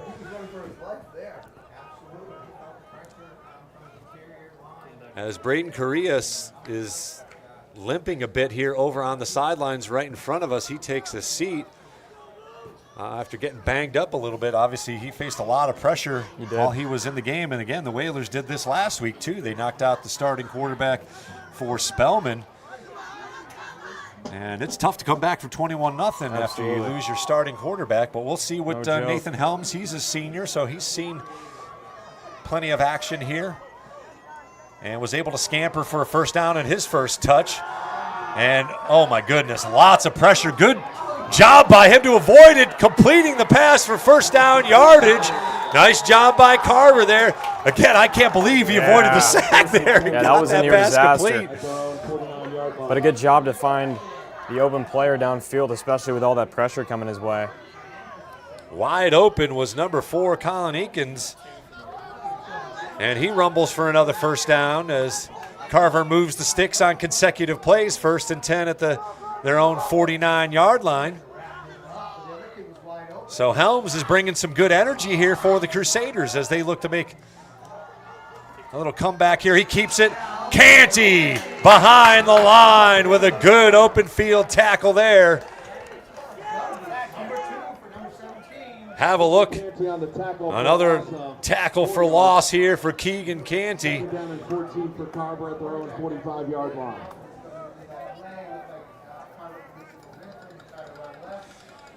Good first half for him. He has a sack and now a tackle for loss as the Crusaders go backwards 4 yards and now will face a 2nd and 14 from their own 45. Clock continuing to run, under 6 minutes to play here in the second quarter. 21-0. Whalers with the lead here in their home opener. Going deep. Got a couple of bodies out there. Oh, just off the fingertips of the receiver, Akins. Great throw. Just a millimeter too far. Yeah, that could have Have a look-see at this one. This is a great toss from about 50 yards. Oh, just off the fingertips. Ray was back there, but he was beaten by a half step and nearly a perfect throw from Helms. Unfortunately, the incomplete pass for the Crusaders brings up 3rd and 14 now. Again, they went for that home run ball here on 2nd down. So faces 3rd and long. Debatable whether they could go for it here on 4th down if it's another incomplete pass. Here's a run and nothing doing, stuffed in the backfield. Keegan Bedell with the linebacker blitz, and that gives any doubt of a 4th down play away as number 9, Nolan Kennelly, caught from behind the line, and it's 4th and 20 now Man, defense just dominant this afternoon. Dominant. Coach Willette's got his boys in order, and they are firing off the line. And again, he called a good blitz there by Bedell, albeit on a run play. I got to think the Whalers were expecting a pass there, but Bedell fired through and was able to find the ball carrier, Kennelly, and wrestle him to the ground for another loss. Good snap, good kick. It'll be fielded by Hanlon at the 30, 35, 40, 45, still on his feet to about the 48-yard line. So a great return by Aaron Hanlon, picking up 15, 16 yards on the punt return. Once again, Whalers in business near midfield. 21-0 Whalers with the lead. As you see Aaron Hanlon there, now a senior. We have seen him make special plays for 4 years now on the gridiron here, and of course, a member of that champions team. That's right, state champion lacrosse team from 2023. What a magical season that was not too long ago. Here's a little end around here. McKeever's got room, rumbles ahead, and good open field tackle there by the Crusaders safety, and another penalty marker. Looks like it's going to be a holding on the offense.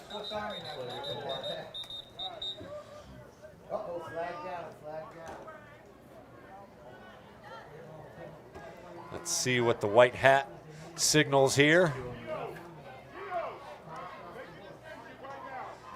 It will be a holding penalty from the spot of the foul, so it won't be an automatic 10 yards. Holding against Nantucket. But it will bring up second down and probably 17.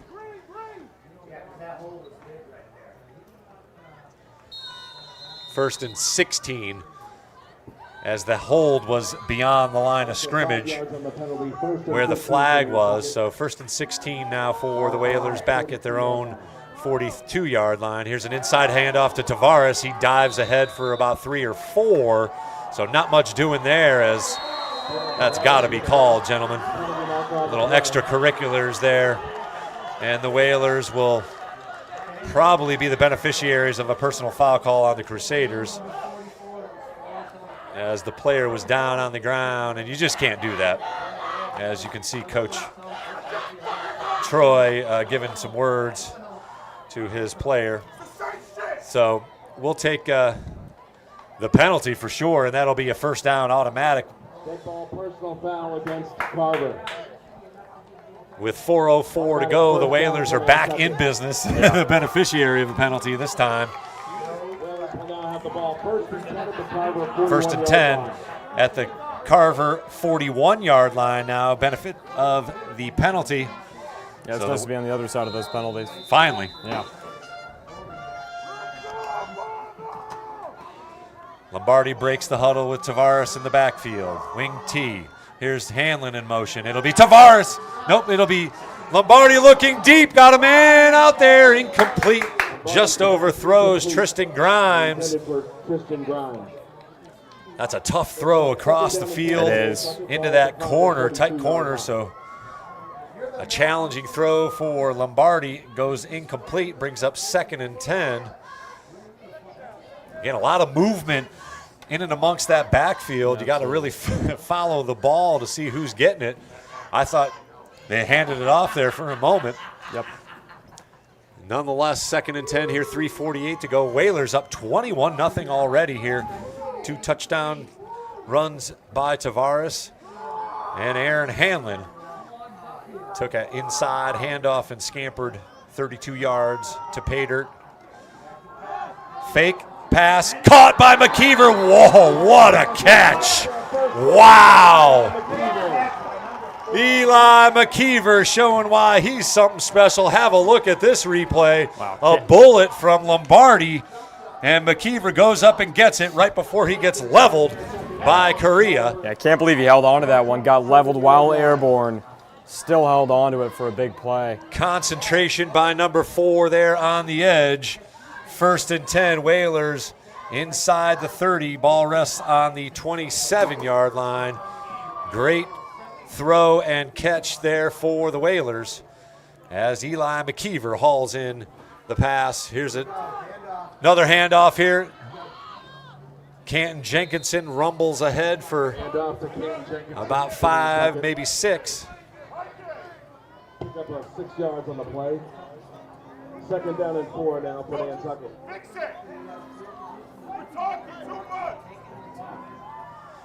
Clock under 3 minutes to play here now in the second quarter. Once again, Whalers probably in 4-down territory here, facing a 2nd down and about 4 after the 6-yard, 5 to 6 yard carry for Canton Jenkinson. Lombardi puts Jenkinson in motion, and it'll be Hanlon around the edge. He's got the 20-yard line, cuts it outside to the 15, and rambled, thrown out of bounds. Should be a horse collar tackle there, as you cannot throw the player out of bounds like that from the horse collar, so it'll be half the distance there, as it will be 1st and goal for the Whalers, knocking on the door once again. I mean, how about that play from Aaron Hanlon? That looked like it was going to be nothing, loss of yardage, but he just made something out of nothing, kicked it to the outside, and drew the penalty.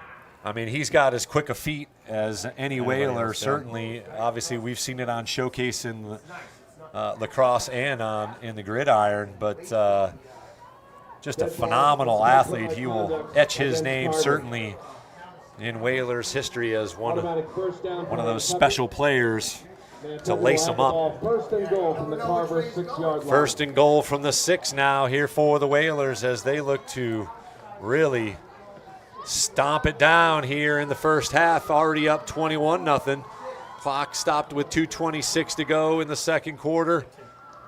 Tavares, touchdown! Whalers untouched into the end zone. His 3rd of the afternoon, 6th already here in the 2025 season. 27-0 with 2:21 remaining here in the second quarter.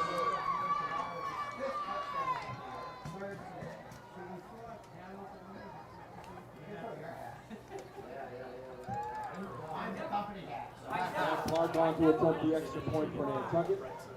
Well, he is making a play for our player of the game here, but it is certainly could be all of the defense as well as the Whalers open up a 27-0 lead. Jack Clark in to attempt the point after. Good snap, kick up and good once again. He is 10 for 10 on the season. 11 for 11, excuse me. 21 remaining in the second quarter. It's now Nantucket 28. Wow. We'll keep it here, Colby. This is a little surprising. Yeah, I mean, just on the dominance, I certainly thought this would be much more competitive. This Carver team came in, only losing by 1 point to East Bridgewater, which is a solid squad. They're already 2-0 on the season, and it has just been all Nantucket. They've been able to do anything they want. Yeah, well, more than anything, I'm excited. I'm excited for the future of this season. Even, I mean, they're just showing, success on all sides of the field: offense, defense, special teams. Nothing is lacking. So, I mean, it's hyping me up. I think it's hyping a lot of people up. This team looks really good this year, and I mean, it's still the first half and 28-0. I mean, I can't believe it. It's been fun to watch so far. The first half last week ended 42-0 after Eli McKeever forced a fumble and Canton Jenkinson scrambled it in with less than a minute to go. So lots to be happy about here. Again, 28-0 already. And really, it's just been a lot of running game. Nothing crazy, nothing too creative on the offensive side of things. It's just been offensive line dominating, defensive line absolutely dominating. End over end kick once again by Clark, fielded at the 15 across the 20, cuts outside to the 25 and out of bounds at about the 27-yard line. Once again, good coverage. Rashawn Ray on another special teams tackle, forcing the player out of bounds at the 27. Crusaders need anything. They do. I mean, I don't know if it's a home run ball, maybe a turnover to start the second half, but The Whalers really in control so far. Yeah, I just saw Braden Correa holding his side, his ribs there, which if it's a rib injury, that's one that hurts to just breathe, let alone play football. So I would say he is likely out for the remainder of the game. Nothing official, obviously, has come our way, but we'll hope he is okay, certainly. Absolutely. But it'll be Nathan Helms, who, again, looked pretty good in that first couple plays, was able to get a couple of first downs. Penalties sort of stalled things out, and then the defensive line came up with a big sack, and then another tackle for loss that forced another punt. Here's Helms back to pass, looking deep, steps up, avoids the rush again, nicely done, still on his feet, great footwork. Tackle out of bounds, but not after Helms dances his way to about 5 yards. Man, he has got some moves. Yeah, his footwork has been impressive. I mean, he's really avoided the pressure. Can't say enough about the defensive line for Nantucket. They're getting in there, forcing him to roll out, but he did a great job avoiding that pressure and making something out of it. 2nd down and 6 after Helms gets about 4 yards on that scamper. He's looking at his playlist there. And he has a single setback, couple wide receivers to the far side of the field now. Heading out into the backfield, and he will not get it fumbled down, and Nantucket will recover. Number 58, that's Ben Yates, the big lineman, forcing the fumble, and it'll be a turnover. Whalers take over deep inside Crusader territory. Yeah, and I was just waiting for one of the Yates to get in on the fun. I mean, they've been showing pressure, making some great blocks all day long, but big play for Ben Yates there to show up in the stat sheet. Another senior for Nantucket, as you can see, 5'9", 180, but he plays bigger than that for sure. On the inside, credited with a sack and a forced fumble. Whalers in business with 1:18 here. We'll see if they go for the jugular. Yep. Up 28-0 already. I'm just going to go ahead and say we're already in Clark's field goal range. Yep, absolutely. Tavares in the backfield. Whalers with 2 timeouts to play with. It'll be Hanlon looking for the edge. He's got a blocker, cuts inside nicely, and able to gain about 4 or 5 yards maybe as the clock will rumble under a minute. So 5 yards for Hanlon, bringing up 2nd and 5, but the clock now the issue as it is 50 seconds and counting. Quickly breaking the huddle, and it'll be Hanlon and Jenkinson out wide. Looking and rolling is Lombardi, looking to the end zone, got a man out there. Jenkinson, nearly grabbed it just off the fingertips with 35 seconds to play here in the 2nd quarter. Good throw. Yeah, absolutely. I mean, he's making good throws all day. I mean, just barely missing, a couple connections, but he has really showed some poise there in the pocket today. Absolutely. Again, avoiding the rush, rolling out. His instinct as a quarterback is just natural. Yeah. He doesn't even look like he's in duress. He's like, all right, I'm going to roll out here and toss it into the corner of the end zone. Yeah. Looks very comfortable, confident back there, in control of the offense, and that is just so huge in today's football game. Yeah. You know what I mean? Especially coming from an underclassman. Yeah, totally. He Huge. looks well above his sophomore. Again, good fake. Here's a Hanlon handoff, and he's still rumbling inside the 10, inside the 5. 1st and goal, Whalers. They'll use a timeout here with 28 seconds to go. 2nd of the first half, and it's 1st and goal, Whalers. Still with 1 timeout. Again, you got to think they were going to pass there as Carver was thinking pass, and Hanlon sneaky and just nifty in between the tackles. He's short enough in stature that he almost gets lost inside there, and before you know it, he's by you. Yeah, he's such an offensive weapon. I mean, he makes some really big plays, a lot of times out of stuff that doesn't look like it's going to be anything, and then he breaks it out for 10, 15, and puts the team in a good goal-to-go situation now. his natural instinct as a football player, again, translates on the lacrosse field as well, because those spin moves, those jukes, those fakes to get your hands free and get a shot off are exactly what he's showcasing here in the first half and has showcased on the football field for 4 years. Just a pleasure to watch, and a great guy, comes from a great family. Of course, Tom Hanlon does great work with the Nantucket Booster Club and a supporter of us here on the NSC and NCTV, so thanks very much to Hanlon Landscaping. Just a great family, Nantucket family, and they've got a special athlete for sure in number 11. 1st and 5, 1st and goal for the Whalers here. It'll be Tavares with the handoff, and he rumbles in for another touchdown. Whalers touchdown. DGT with his 4th touchdown run of the afternoon. 34-0 with 24 seconds remaining here in the second quarter.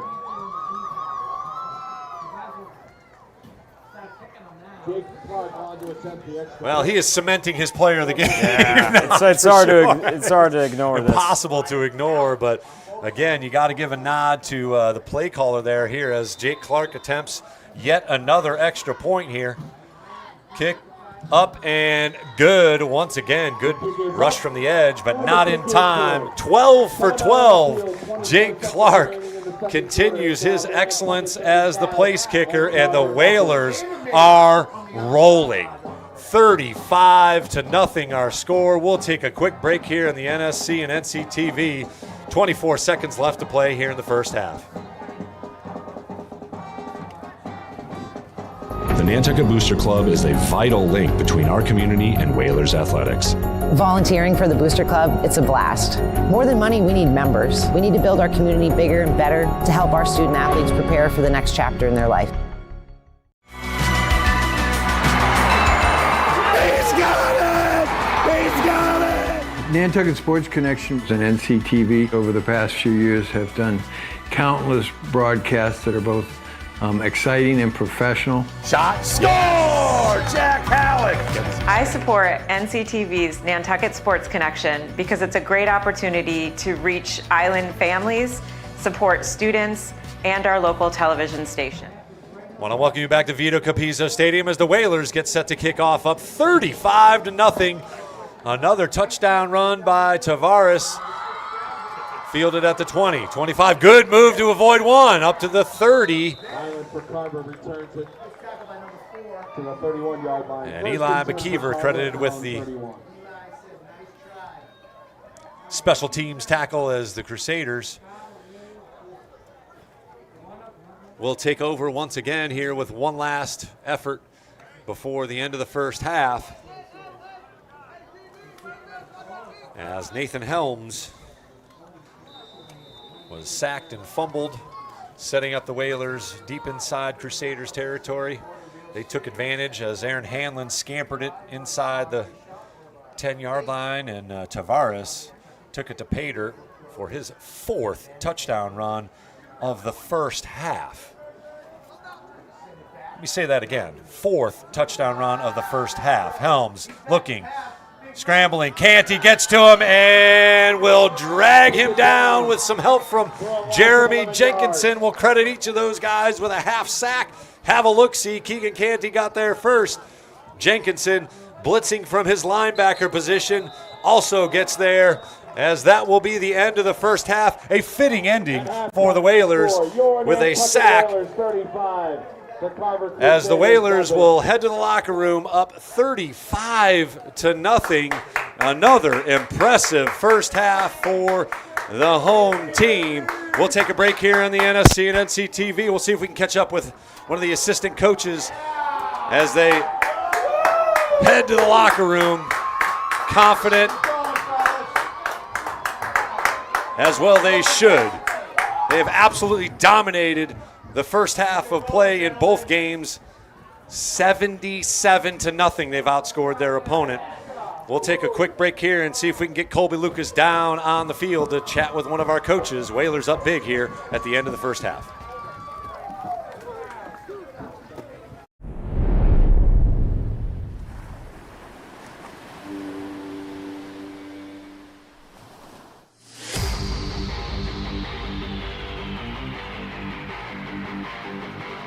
Whenever NCTV covers one of our games, I think it's awesome.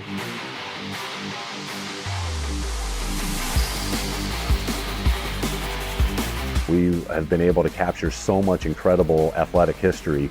It feels like we've been a part of it as much as the kids have been.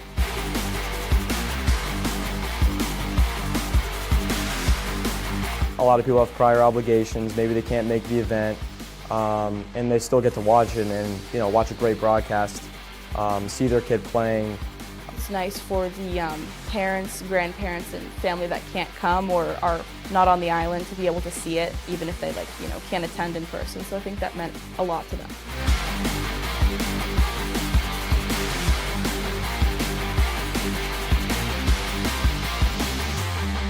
The technology that we need is, it's not cheap. There are certain costs that go into this to make this happen.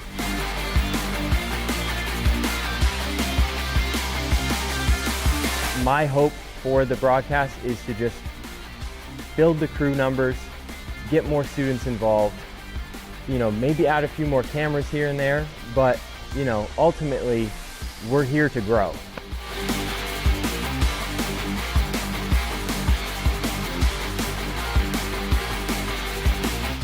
The more hands on deck, the better this can be, and ultimately that just comes back to the Nantucket community.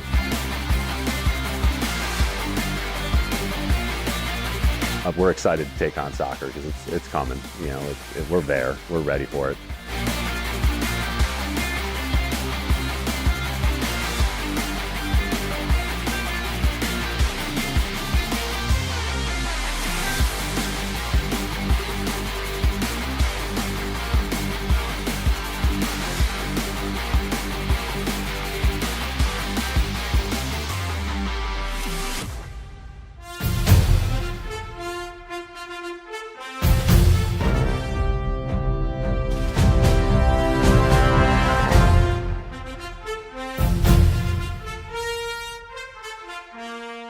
Good morning.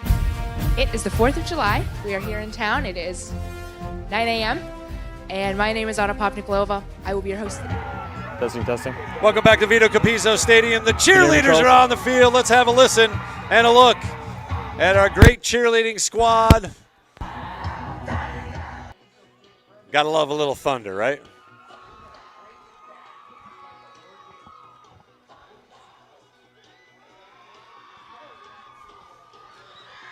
All right, looks like Colby's in line for a little chat with head coach.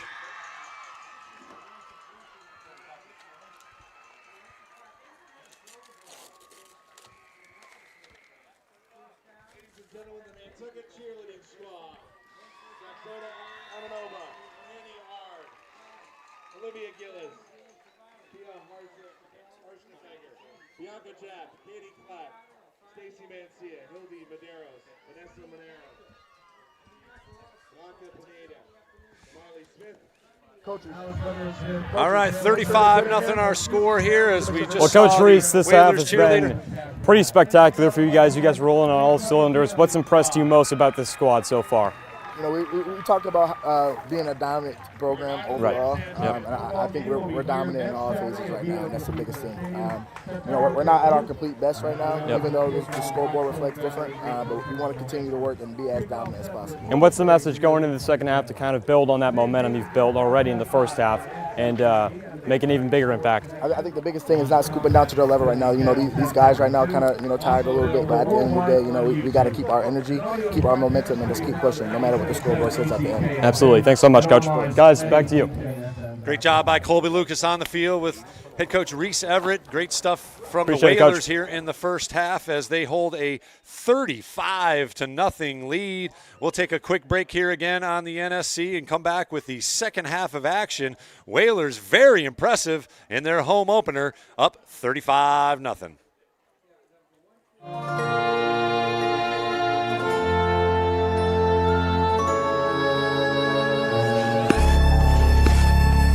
Nantucket Ice is about community,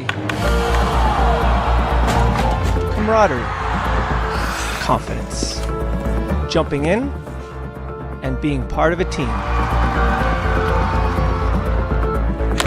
Falling but getting back up. And Whalers control. Quick shot. It's about being part of the culture, friendships, experience. But ultimately, it's about being on the ice. Located in the heart of the island, it's about being a future for our youth, our families, our community. Come join us. Be a part of our community.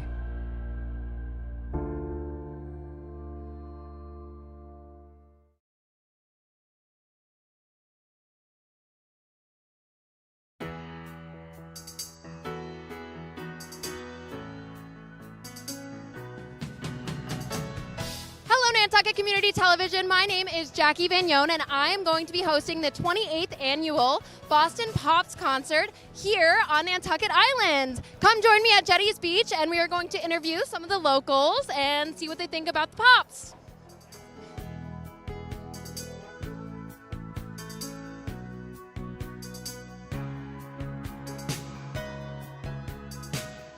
Where are we today, Tom? We're at the Pops. Boston Pops, the 28th annual Boston Pops down at Jetty's Beach. It's awesome. Yes, it Perfect is. weather, perfect day. Going to be a perfect night. Drones, fireworks show, the whole deal. Now, are you excited for the Bruce Springsteen cover band? Yes, love Bruce Springsteen. One of my first concerts I ever went to was Bruce Springsteen back in D.C., Washington, D.C. How many years have you been coming to see the Boston Pops? This is my first time in like 7 years, actually. Yeah, I think I've been once when I was like 12. So how excited are you for the Bruce Springsteen cover band tonight? I'm so excited, especially because the Bruce Springsteen biopic is coming out this year. So it's like serendipity. I got my flag in my pocket. Woo, look at that. So excited. Born to run. How many years have you guys been attending the Boston Pops? Our son is 31. 30 years. I'm going to say 30. 30 years. Okay, Yeah. well, it is the 28th year, so, so 28 years, yeah, Okay, well, what do almost. I know? It feels like 30. I'm gonna say 28 years. 28 years. This is our first one, so we're really excited. All right. Yep, this is our first. It's your very first one. Okay, and how excited are you guys for the Bruce Springsteen cover band tonight? I would say very, very excited. So excited. It's gonna be awesome. So this is our fourth time coming, but we've missed a few years. So yeah. Started in 2014, maybe? Yeah. Okay, wow. Yeah. And how excited are you guys tonight for the Bruce Springsteen cover band? Love it. We Woo!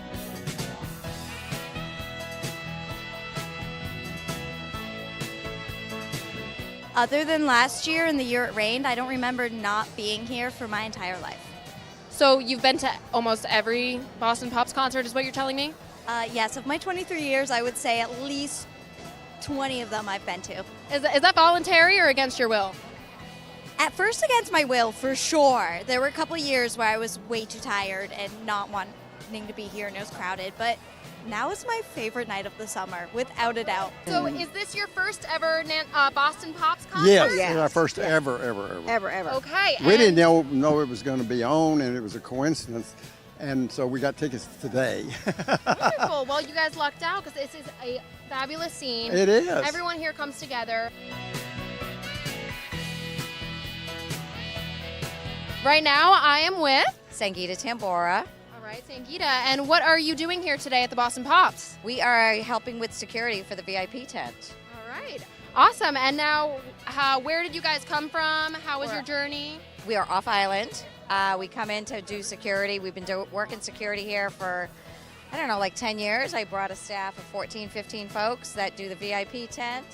And we have other staff that is doing the entrances, the beach. So we're covering all your security needs. Well, thank you so much for keeping us so safe. I appreciate your service. Yeah. Right now, I am being joined by Michael Gormley of Nantucket. And what is it that you are doing here today at the Boston Pops concert? Riding tricycles. And what is it, the service that you provide? We are providing complimentary transportation provided by Nantucket Cottage Hospital to and fro the end of the road for folks with mobility impairments and anyone else as well. Want to welcome you back to Vito Capizzo Stadium as we are about to begin the second half of action here in the Whalers home opener to the 2025 season. You're gonna have to take a second take on this, Nantucket. 35-0 is our score. That is a correct score. The Whalers have been dominant in all facets of the game once again. It has been 2 straight games of just incredible first half play. The defense has pitched a shutout and have been dominant from the defensive line in. It has been another week of knocking out a starting quarterback for the Whalers. Not that they're looking to do that, but it will be Nathan Helms taking over for Korea for the Crusaders. And really just a couple of 3 first downs in total for the Crusaders offense. And the Whalers have come up with 4 sacks, including 1 to finish off the first half. And it has been David Guillen Tavares rumbling all over the field. He has scored 4 touchdowns here in the first half. Burke Lombardi has looked calm and collected behind center. He has spread it out once again. Aaron Hanlon's had a couple of great runs, including a 32-yard scamper for a touchdown. The defense has produced a fumble recovery, and we cannot forget Jake Clark. We mentioned him in the pregame show. He is 7 for 7, continuing his streak now up, or 5 for 5, I should say, continuing his streak. He's now 12 for 12 on the season. Got to carry the 1 there. Just dominant is the only word I can come up with here to describe what's happened here in the first half. Again, thanks to Coach Reese Everett for joining us and joining Colby Lucas on the field for a quick chat. And that's the word he used as well, as the Whalers will also get the ball to begin things here as they deferred the opening the coin toss and deferred to the second half. So they will receive the ball here looking to add to their total. This will be the first kick for the Crusaders as they've punted the ball plenty, but have yet to score. As I mentioned, just 4 first downs to begin the game here in the first half. And man, it's a little surprising to me that they have dominated in the fashion that they have. As Carver's got good size and great athletes, but Nantucket has just looked overpowering here at times, especially on the offensive and defensive lines. Opening up gaping holes now here for Tavares and Hanlon and Canton Jenkinson. Eli McKeever's had a couple of touches as well. It'll be Joao Silva and Aaron Hanlon standing at their own 10-yard line.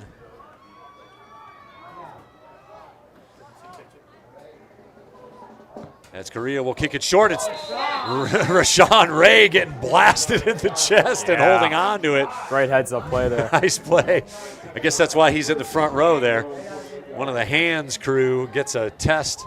And why not? You're down 35-0. Why not try something? Not sure if that was on purpose per se, but the Whalers will get it in good field position nonetheless at their own 48-yard line to begin the second half here, already owning a 35-0 lead.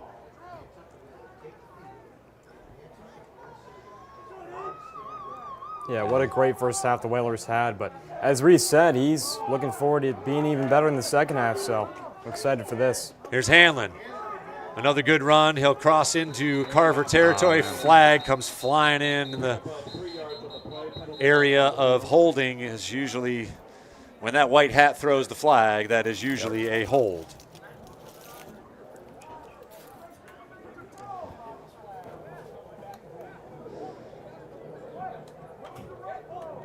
And it is offensive holding, so it'll be the Whalers with yet another penalty. That's really been the only downfall of the Whalers so far here in the first half. They've had a couple of personal fouls and a couple of holding penalties that have stalled out drives, but and it's something to look at going forward. Obviously in a game like this, they've taken care of business, and every other aspect of the game, but, you know, against a team like, you know, I don't know, mashed pea sandwich, I mean, that'll be a good lesson to learn going forward. Got to clean that up no matter who the opponent is. Exactly. You always want to stop shooting yourself exactly. in the foot no matter when that happens or how it happens. So 1st and 19 now, and it's going to be a deep pass lofted up. Oh, sunshine maybe a factor there as well, as Tristan Grimes just couldn't spot the ball. Looked like a decent pass, and he was open. But looked like a great pass. Just seemed like they weren't on the same page there. Grimes took a little while to get his head up, so. He was looking inside shoulder. The pass went to the outside shoulder. So brings up 2nd down and long for the Whalers offense. Now down at their own 40, 2nd down, and let's call it 18 solid. First drive of the second half here for the Whalers. They own a 35-0 lead. And it'll be a run to the opposite side. Here's Jenkinson with some room. Good use of the block inside Carver territory for about 16 yards. Brings up a much more manageable 3rd down here. Brings up 3rd down and 2 for Nantucket. Ball at the Carver 44-yard line. 3rd and 2. A 16-yard scamper for Canton Jenkinson. He's looked good as well on a couple of runs here in the first half. Again, the senior.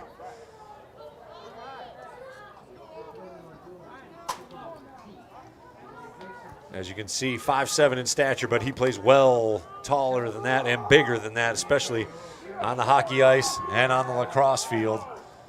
He ain't afraid to get with it. Here's Tavares rumbling ahead for 1st down yardage inside the 40 to the 36-yard line of Carver. Move the sticks so they take care of that penalty yardage. There's that 1-2 punch again. Jenkinson with a big carry, gained in about 15 yards, and then Tavares finishing it off with a big gain there. Inside the tackles for Tavares. Jenkinson able to get outside the tackles. And again, the Whalers showing that they can do it on the ground as well as through the air. And it has been a dominant ground game for Nantucket this afternoon.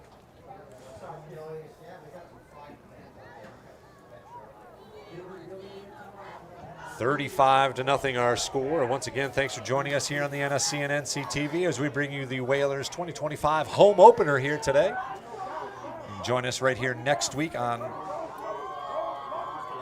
Vito Capizzo Stadium, and once again on Saturday. Here's another carry inside number 22. That's Jasper Suarez, the junior running back. As the Whalers get to go into that lineup here a little bit, we might see some different numbers carrying the ball. Again, he's another lacrosse guy. And he's made some really solid plays on the special teams side of the field. So it'll be exciting to see what he can do at that running back position. About 6 yards on that 1st down run for Suarez. Brings up 2nd and 4. Ball rests on the Carver 32-yard line. It'll be Grimes headed out to the far side of the field. Jenkinson here on the near side. Hanlon also split out. So 3 wide receivers as Lombardi says, get to the other side, and timeout will be called here from the sideline. Delay of game, Nantucket. 5-yard penalty. Still 2nd down. Oh, and they used too much time. That seemed pretty quick, actually. But apparently. Be surprised they didn't I thought they called timeout there. I'd be surprised they didn't get DC it off on the PA quickly calling a timeout, calling a penalty, but I think Whalers got the timeout called in time. So 2 timeouts left here in the second half for Nantucket. Carver with all 3. Again, still the first drive of the game. Oh, no, they did not call the timeout. So a 5-yard delay of game penalty called correctly by PA announcer. So 2nd and 10 now for the Whalers. Again, Suarez with the handoff, and he'll rumble ahead, fumbles the ball, and Carver looks like they got on top of it. They do. So the Crusaders force the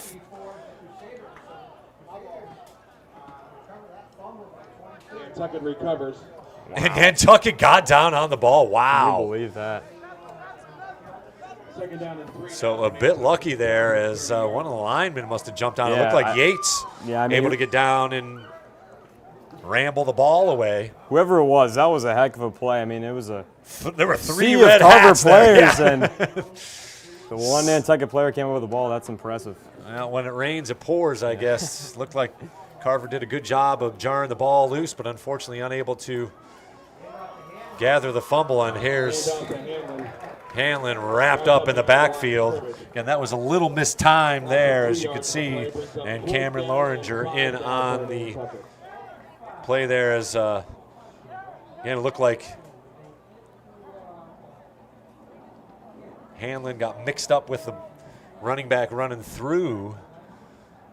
Either way, brings up a 4th down here for Nantucket. And about 6. We'll see. It looks like Lombardi trotting on, but that doesn't necessarily mean it's going to be a play. He is also the punter on that little pooch kink, especially right now inside Carver territory. Clock was 7:15 and counting. Trying to beat that delay of game, and another flag called for delay of game.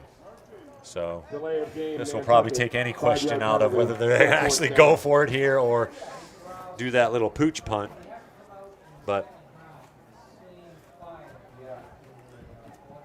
Whalers used a bunch of clock there, but will be forced to punt here, I'm sure. And that's a tough position there because you're in 4th down territory, but it's just a bit too long to kick a field goal. Yeah. So here comes the punt.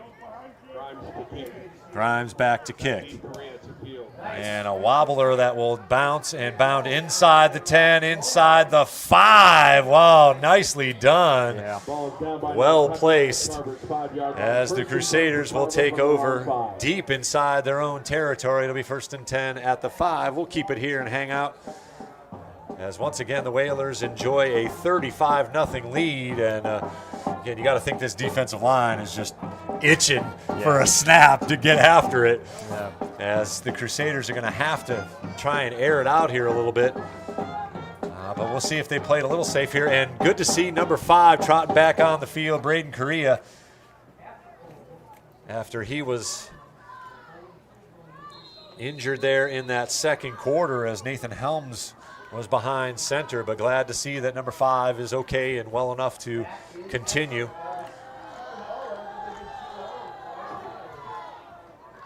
A couple of wide outs to the short side of the field here. Correa takes the snap and he'll roll.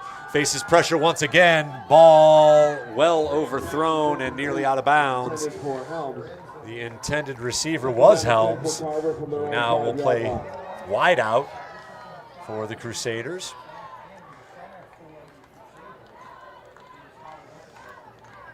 And as Colby, you and I can see number 7 here, I got word that he's actually one of their best players. Yeah. And tweaked a knee in warm-ups today. And he is out of service. So the Crusaders under the gun from the get-go, offensively losing one of their best players. That's Amari Santos, the injured player on the sidelines here for the Crusaders. But I'm not sure if that's going to make up a 35-0 deficit, but certainly hinders the offense either right way, from the really, get-go. really tough blow for the team and, of course, for the player. Hope And a he gets handoff well inside, dancing ahead to about the 6, maybe the 7. Not much doing there. Loss of 2 yards on the play. 3rd down and 12 down for Carver from their own 3-yard line. And actually went backwards. I thought he got back to the line, but he did not.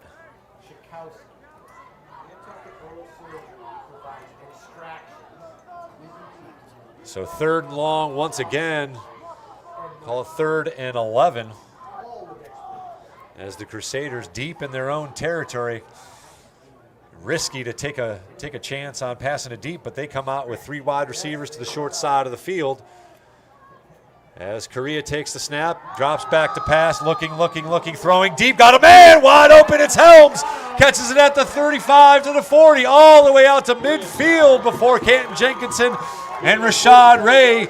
Biggest play of the day for the Crusaders. A great pass as it's quarterback to quarterback connection there. And he was off and running. Beautiful pattern. And just a well-executed play by the Crusaders. 1st and 10 inside Whaler territory at the 49-yard line. And that's what happens when just a little bit of pressure's lacking. You get that extra second there to kind of survey the field, find your guy, make a good throw downfield. Good play there by Carver. Huge conversion on 3rd and long. And the Crusaders are in business here on the Whaler side of the field. Just their second possession to make it across midfield. Back to pass, Correa once again, looking deep once again, got a man wide open. Ooh, just overthrown in between 3 Whaler defenders. That was McKeever and Clark, who had plays on the ball along with the intended receiver, Nolan Kennelly, for the Crusaders. Kind of lofted one up there. Yeah. Dangerous pass, Absolutely. but got away with it.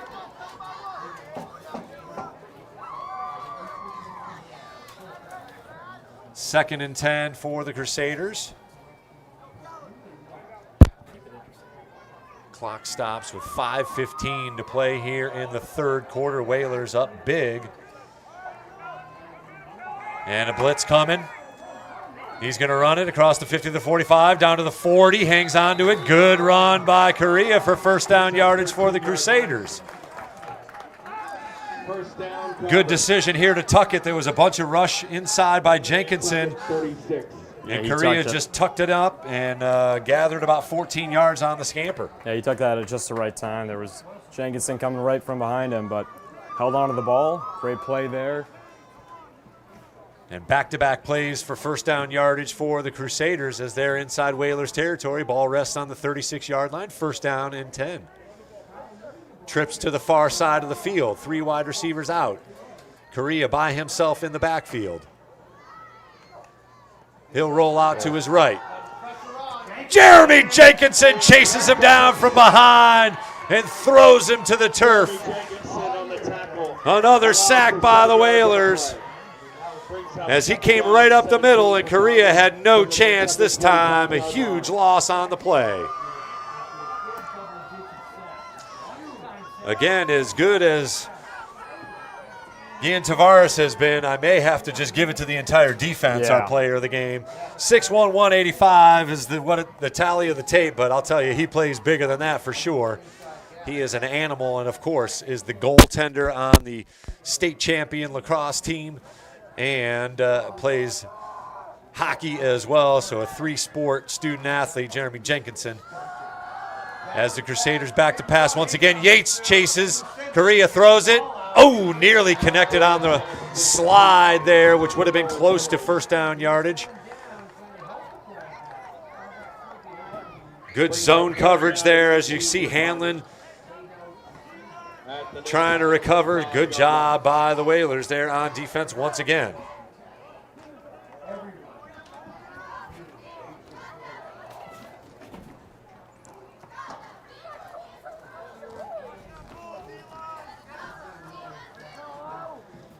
Third and long for the Crusaders.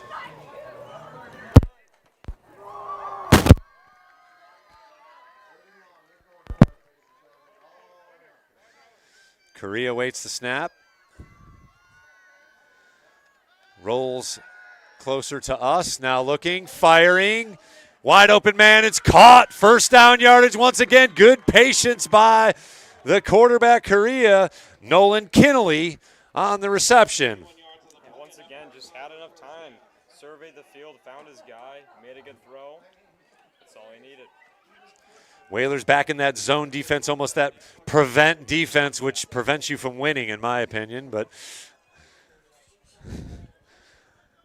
I'm used to that as a Cleveland Browns fan. We've seen it all, baby. We found the most interesting ways to lose an NFL football game. But we'll talk about that some other time. 1st and 10 for the Crusaders at the Whalers 25. By far their best drive of the day. Correa looking deep once again, throws it up, and it's intercepted! Rashawn Ray in perfect position as that throw was a little underthrown by Correa, and Rashawn Ray picks it off at the 5-yard line and falls down. It'll be Whalers ball as that drive thwarted by another turnover, the second of the afternoon forced by the Nantucket defense.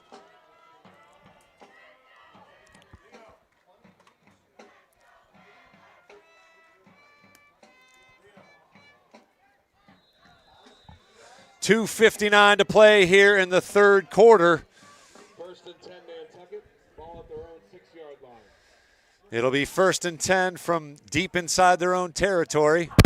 By far their worst starting position of the afternoon, but that's getting pretty picky. Yeah, it was growing. We were growing accustomed to them being, in Carver territory. There it was kind of a Run up the middle and not much going on.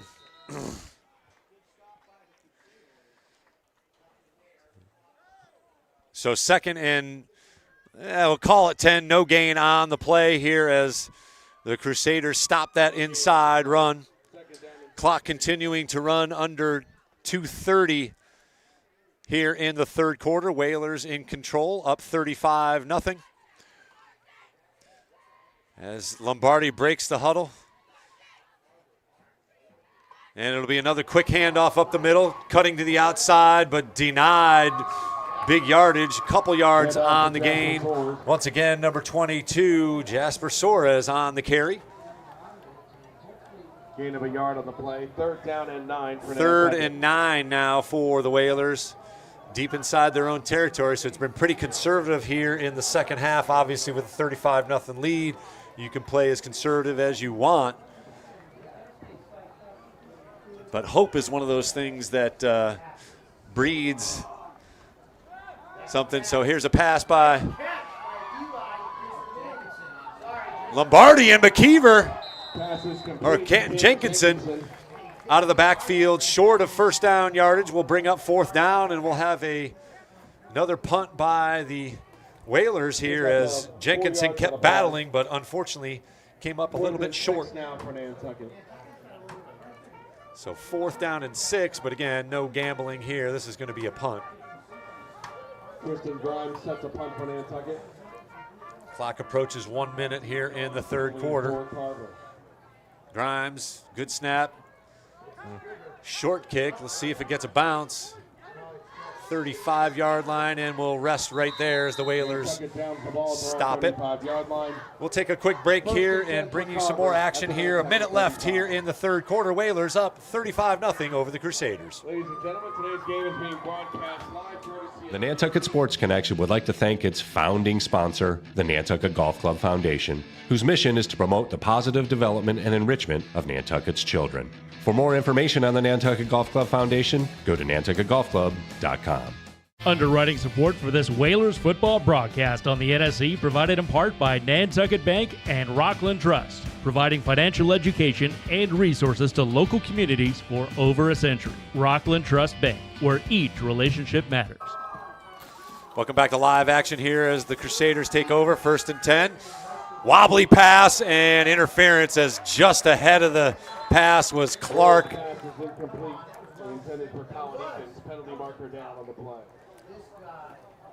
Good effort there by Clark, but just a fraction too early as he plowed through the receiver before the ball got to him. So again, the Crusaders are inside Whalers territory for the second time this half, but have nothing to show for it so far. An interception on the last possession down near the goal line. Turned the ball over. Whalers unable to do anything with it.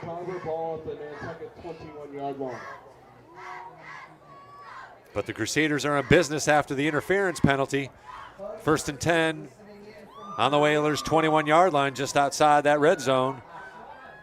3 wide receivers to the short side. And looking that way, avoiding some pressure, and now will get sacked behind the line.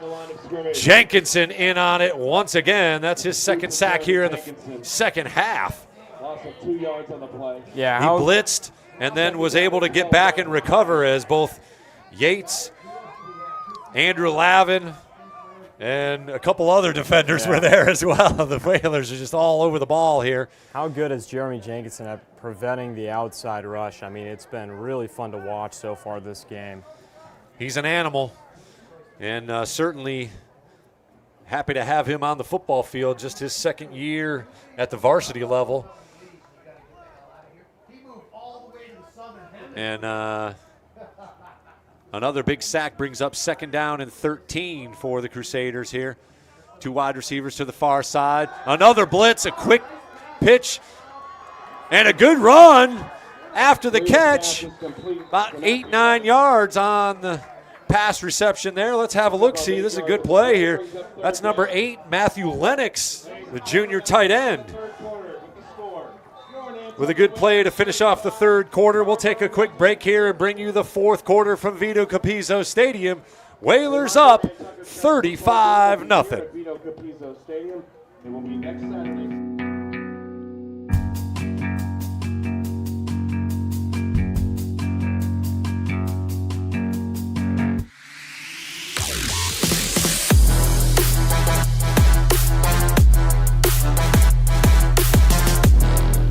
First hoop, Simpson gathers for Nantucket. Francis over to Aguilar. He'll look for 3. Got it! Huge shot from Carver.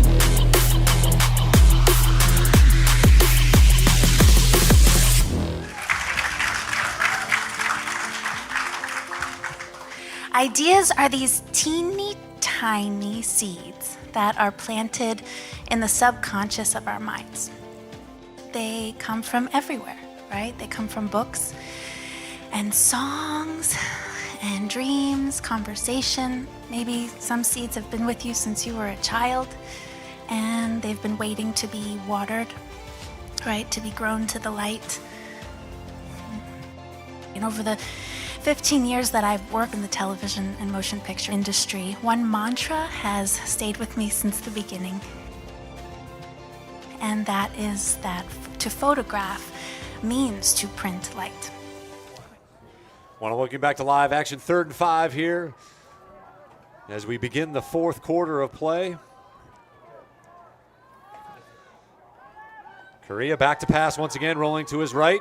Quick throw, incomplete, bringing up 4th down. And as you saw on that break here, that was our Nantucket Shorts Festival. Our director of programming, Sarah, doing a great job. It's a signature event this fall, going to happen over Columbus Day weekend, Indigenous Peoples weekend. So great job there. And come join us for a fun evening on October 11th. That's over at the Dreamland Theater. Great programming, as always, the Nantucket Shorts Fest by our great crew at NCTV. Yeah. So 4th down now for the Crusaders. Obviously have to go for it here to try and put some points up on the board. Correa back to pass. Rolling once again to the short side of the field. He's going to try and run for it. And, takes a wicked hit. I hope he is okay. That was a collision as he tried to get 1st down yardage. Jeremy Jenkinson put a big hit on him, and he is still down on the sidelines. We'll have to hope he is okay. That could be in that clavicle area. Yeah. We'll take a minute here on the NSC and NCTV, take a break, and hope that Correa is okay. 35-0 our score, just underway here in the 4th quarter.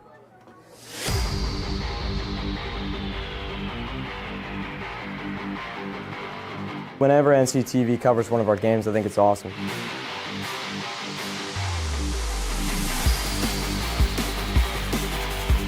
We have been able to capture so much incredible athletic history. It feels like we've been a part of it as much as the kids have been.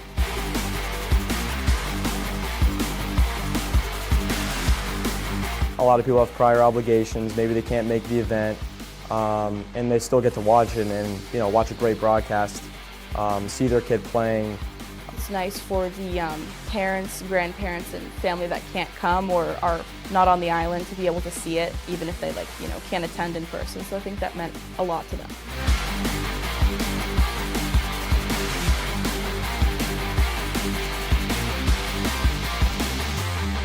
The technology that we need is it's not cheap. There are certain costs that go into this to make this happen.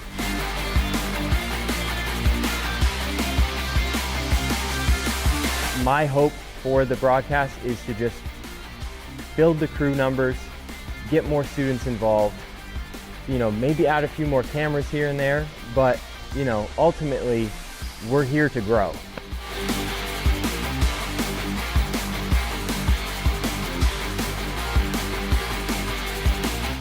The more hands on deck, the better this can be, and ultimately that just comes back to the Nantucket community.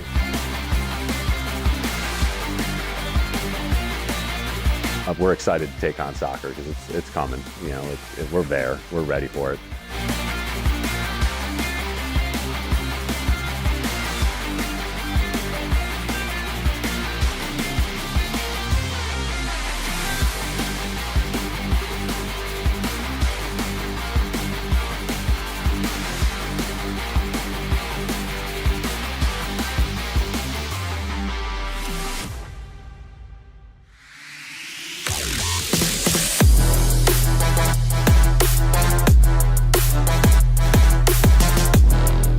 First hoop, Simpson gathers for Nantucket.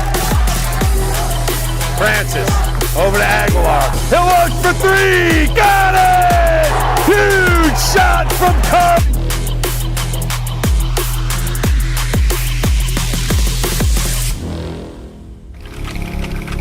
In 1965, a group of dedicated Nantucket parents came together with one goal: to raise enough money to develop game film for the football team. The following season, the Whalers went undefeated. These parents became the very first class of the Nantucket Booster Club.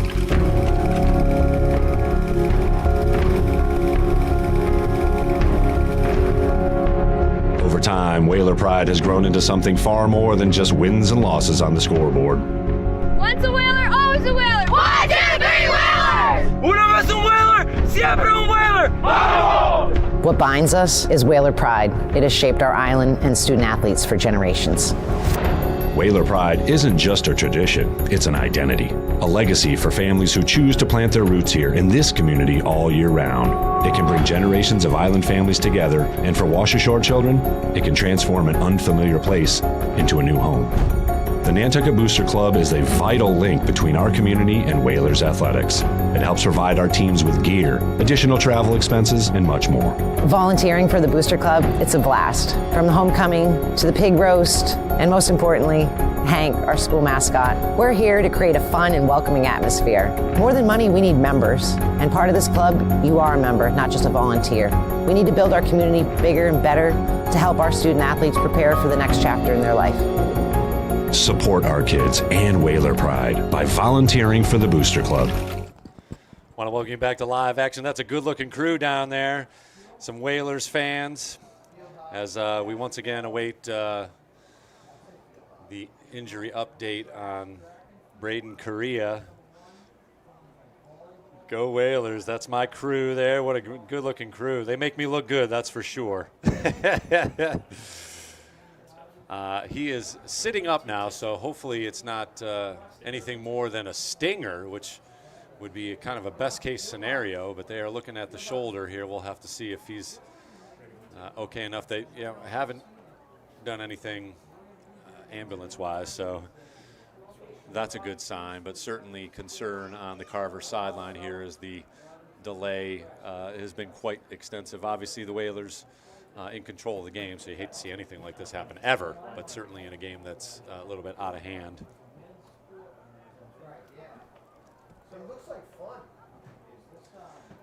So you can join us here next weekend. We are here again on Saturday.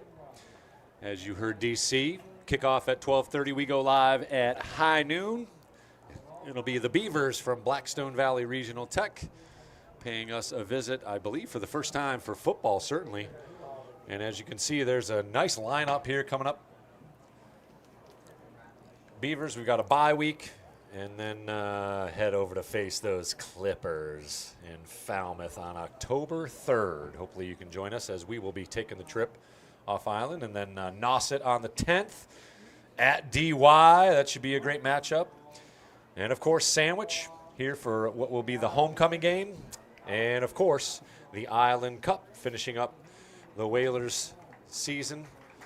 It'll be an away game, and it looks like Correa is at least up, but he has got a sling on and certainly will be out of action today, but we'll have to see what happened to him. We can guess as to a clavicle. It looked like a shoulder-to-shoulder hit there, but he is walking off and is under his own power, so that's at least a good sign. But got a feel for him here on his left shoulder injury. It will be 1st and 10 for the Whalers as the tackle by Jenkinson forced Correa out of bounds short of the first down yardage. So the Whalers will take over on downs once again, holding First down for the Whalers. Ball at the around 13-yard line. the Crusaders out of the end zone. And Tristan Grimes will be in at quarterback, hands off to Jasper Soares, who rumbles his way through a couple of tackles to about the 17-yard line. 6 yards on the play. Ladies and gentlemen, your attention, now playing quarterback for Nantucket, number 10, Tristan Grimes. Yeah, again, good to see these different looks coming in as we have kind of a comfortable lead here in the 4th. Absolutely, get some younger players, some playing, some game time experience. Can't fake game time in practice. You can try, but it's just not the same. Not the same pressure, not mentally at least. And a fumble. And it looks like Carver. By Nolan Keneally of Carver. Nolan Kinnelly jumps on it. And the Crusaders force another fumble and force the turnover, and they are in business inside the red zone here with a chance to break up this shutout here. Clock continuing to run with 9:25 to go, as the Whalers will move to 2-0 on the young season. In both games, certainly in impressive fashion, even if they give up a touchdown here, a score of any sort. The defense has played huge. Absolutely. And have been absolutely dominant. Helms rolling, throwing, caught inside the 10, down to about the 7-yard line. The number 9, Nolan Keneally. Kennelly with the reception. Yeah, good defense, better offense there. Yeah, nice little pitch and catch from pressure Helms. As again, the Whalers in that little zone defense, even down close here. First and goal, Carver from the Nantucket 7-yard line.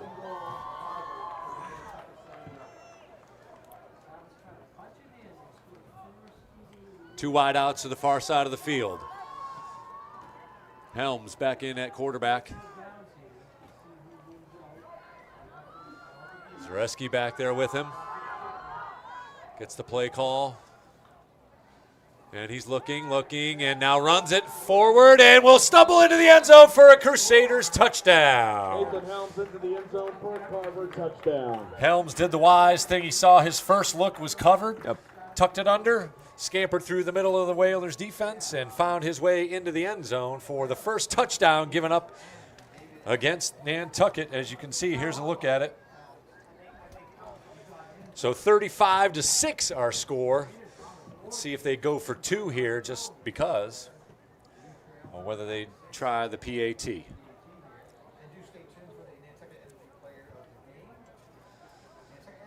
So we're going to have to talk about our player of the game here, because now the defense, giving up that touchdown. I don't know if I can give them the whole team now as the player of the game. We'll have to pick someone. So that immediately goes back to our guy, DGT. And the 2-point attempt by Helms, and he scampers into the end zone. So make it a 35-8 game here.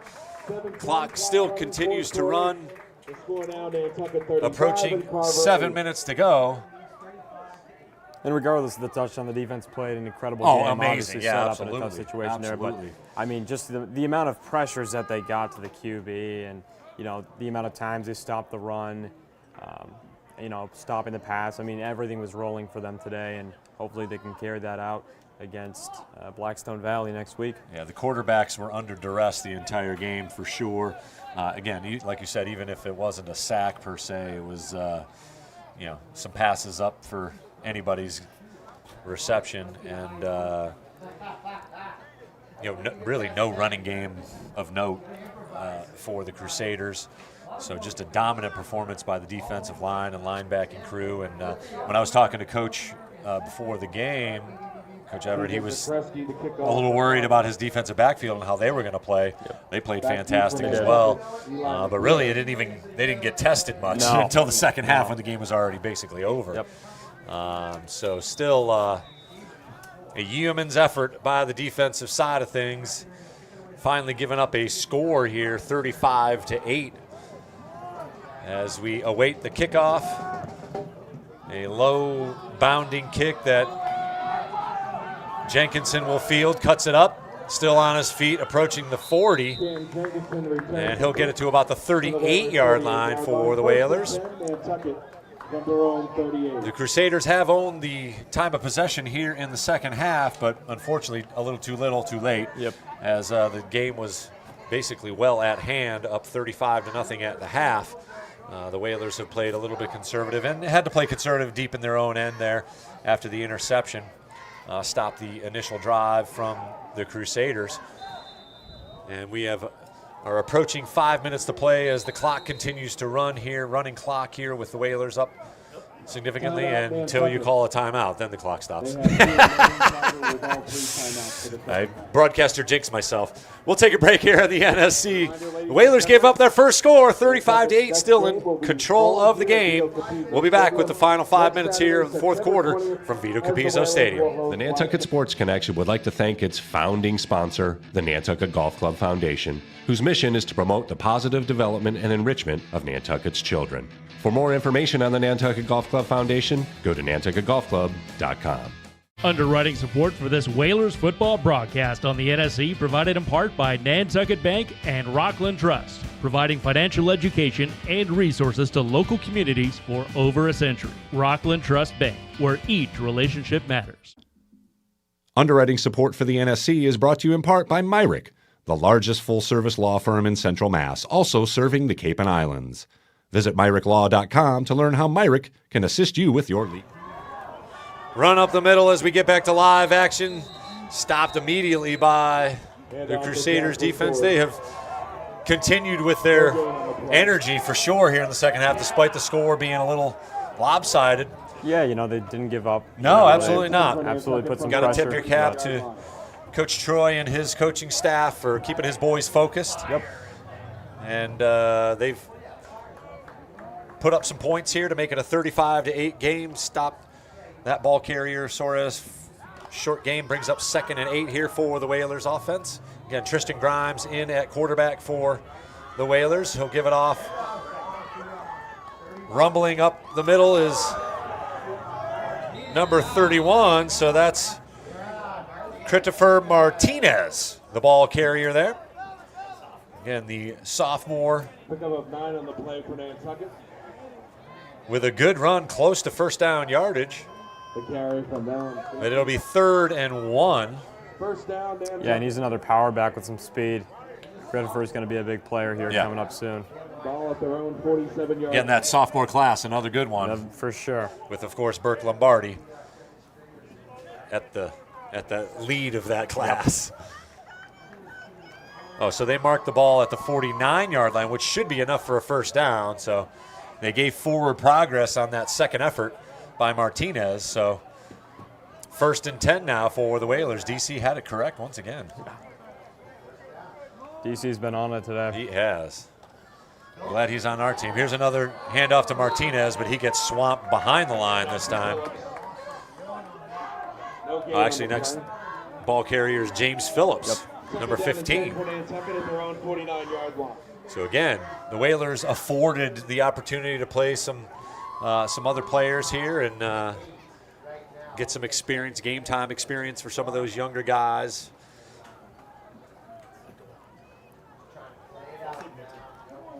as the clock approaches 2 minutes to play, 2:20 and counting here in the game. Whalers up 35-8. Here's McKeever. He slides down. Yeah, you can get away with that in the NFL, but unfortunately, in the high school and collegiate levels, you are down as soon as you knee it. Yeah, I was ready for him to get up and start running the end zone.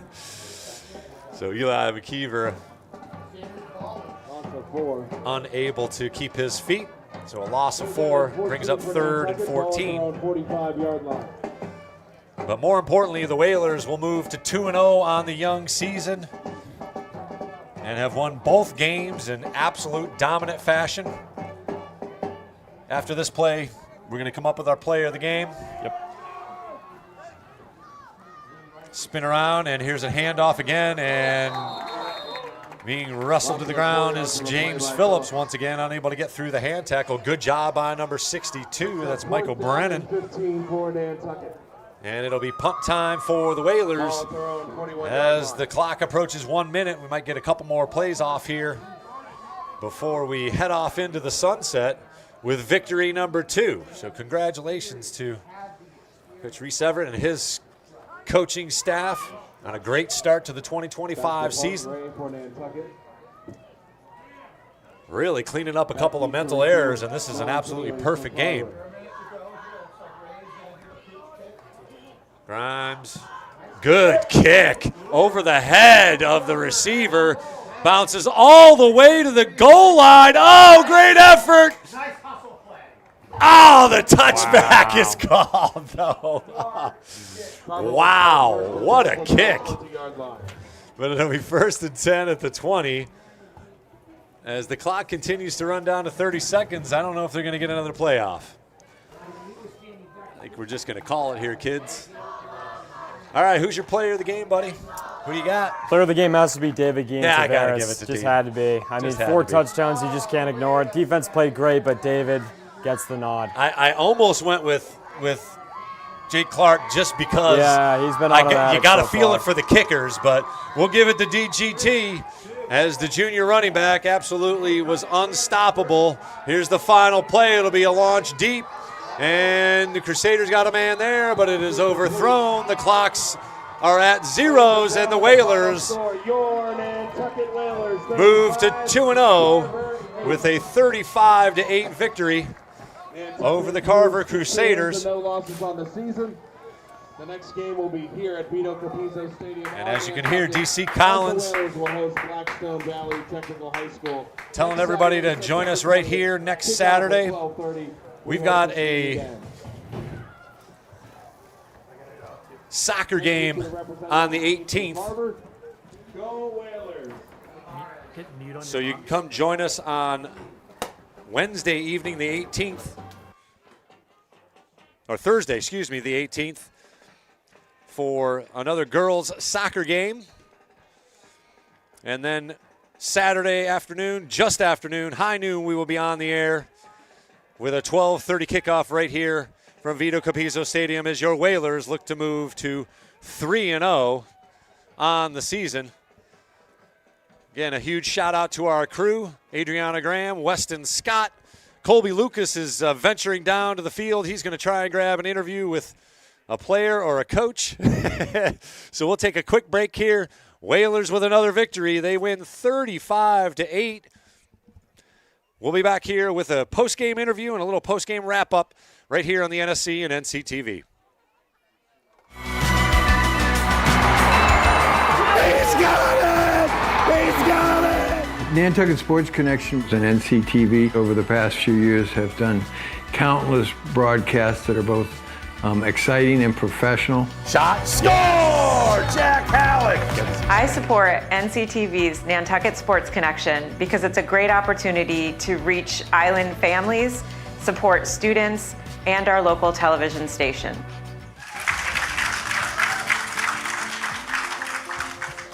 Ideas are these teeny tiny seeds that are planted in the subconscious of our minds. They come from everywhere, right? They come from books and songs and dreams, conversation. Maybe some seeds have been with you since you were a child and they've been waiting to be watered. right? To be grown to the light. And over the 15 years that I've worked in the television and motion picture industry, one mantra has stayed with me since the beginning. And that is that to photograph means to print light, right? And it's a process to print light. Filmmaking is a process. So let's just talk about that for like a minute.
It's over! It's over! The Whalers win! The Whalers win!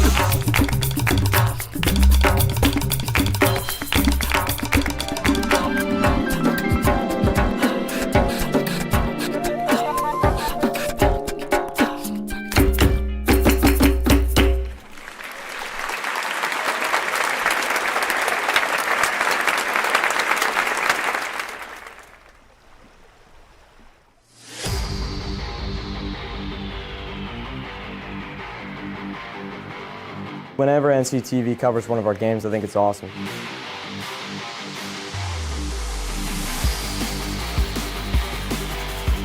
We have been able to capture so much incredible athletic history. You know, it feels like we've been a part of it as much as the kids have been.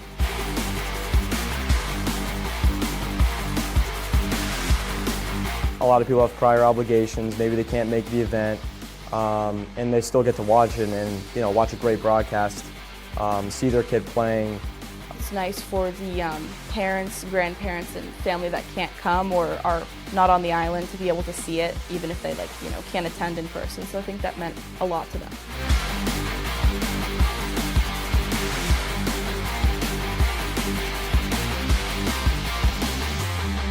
The technology that we need is, you know, it's not cheap. You know, there are certain costs that go into this to make this happen.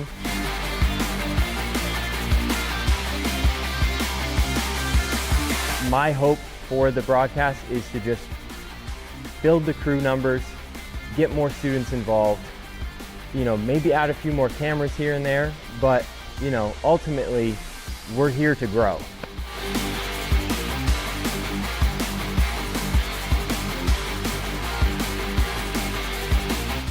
The more hands on deck, the better this can be, and ultimately that just comes back to the Nantucket community.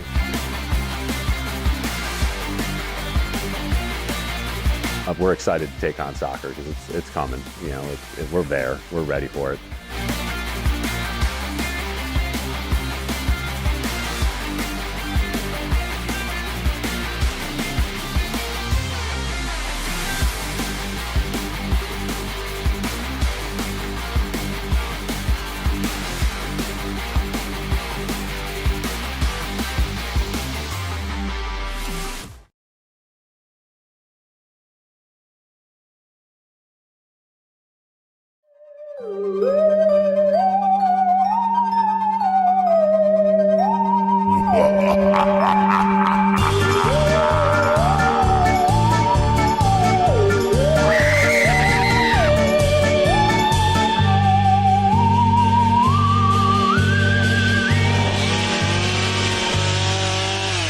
Okay, this is Scott Capizzo, and we are here at a spooky, crazy event down at the Coast Guard Station for Halloween. Master Chief, can you tell us what's going on here?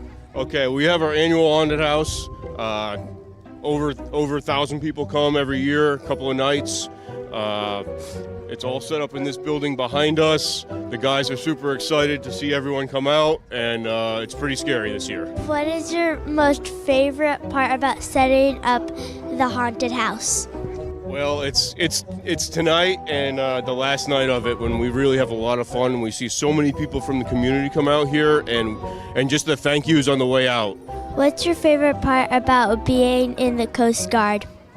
The best part about the Coast Guard is the people. The people, my crew that I work with, the crews that I've worked with for over 23 years, it's the people that make it happen. Now, can you tell me about the food pantry and the charity a little bit? Sure. We just ask for donations, non-perishable food. We collect throughout the night, through all 3 nights, and we bring truckloads over to the pantry here on the island to help out those that might need it throughout the upcoming winter months and stuff. So it is going to be very cold this winter. Well, thank you very much for talking to us, and we're going to go inside and check it out and get a little freaky. Oh, God. Oh, hi. Oh, wait, how did he just come out? Oh, that's so scary. No, you go up front. Now you go. Okay. Want to welcome back to Vito Capizzo Stadium, where you saw your Whalers win 35-8, and it was honestly not even that close. We've got Colby Lucas searching for our player of the game, David Guillen Tavares. As you can see, he's congratulating some of his players as they just got their post-game speech. Very impressive on both sides, all 3 facets of the game. Once again, special teams atoning for some points and converting all of their extra points. And the defense absolutely dominant once again, and gave up a late game touchdown that really had no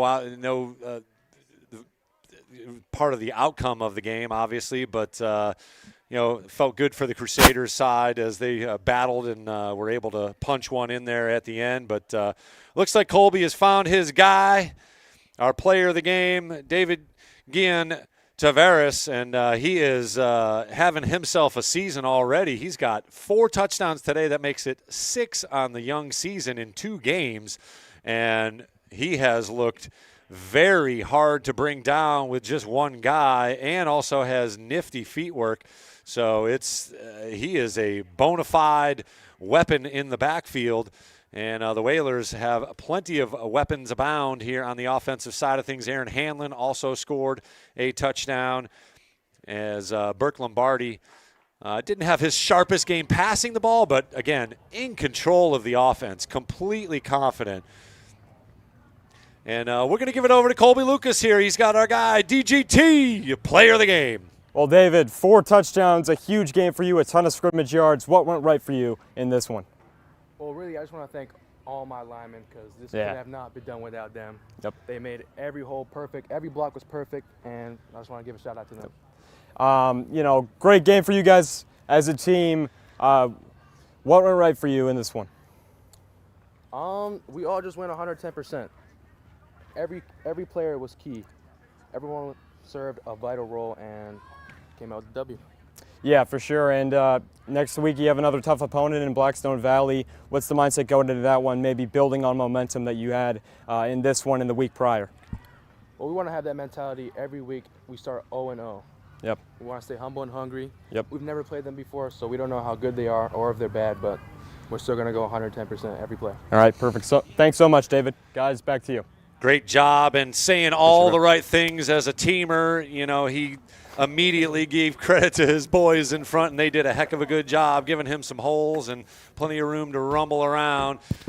Great stuff, and again, he looks like a football player from all aspects. So plenty for the Beavers to handle. Can't wait for it next weekend. Hopefully you can join us right here on the NSC and NCTV for our entire crew here. Adriana Graham, Weston Scott, Charles Douglas, of course, at the helm in the director's seat, and Colby Lucas. Always a pleasure to hang out with you, my friend. Thanks very much. I am Chris Morris. Until next time, Whalers Nation, Hope you have a great weekend. We're going to have a great one. Whalers are 2-0 for the first time since 2017. 35-8, the final score today.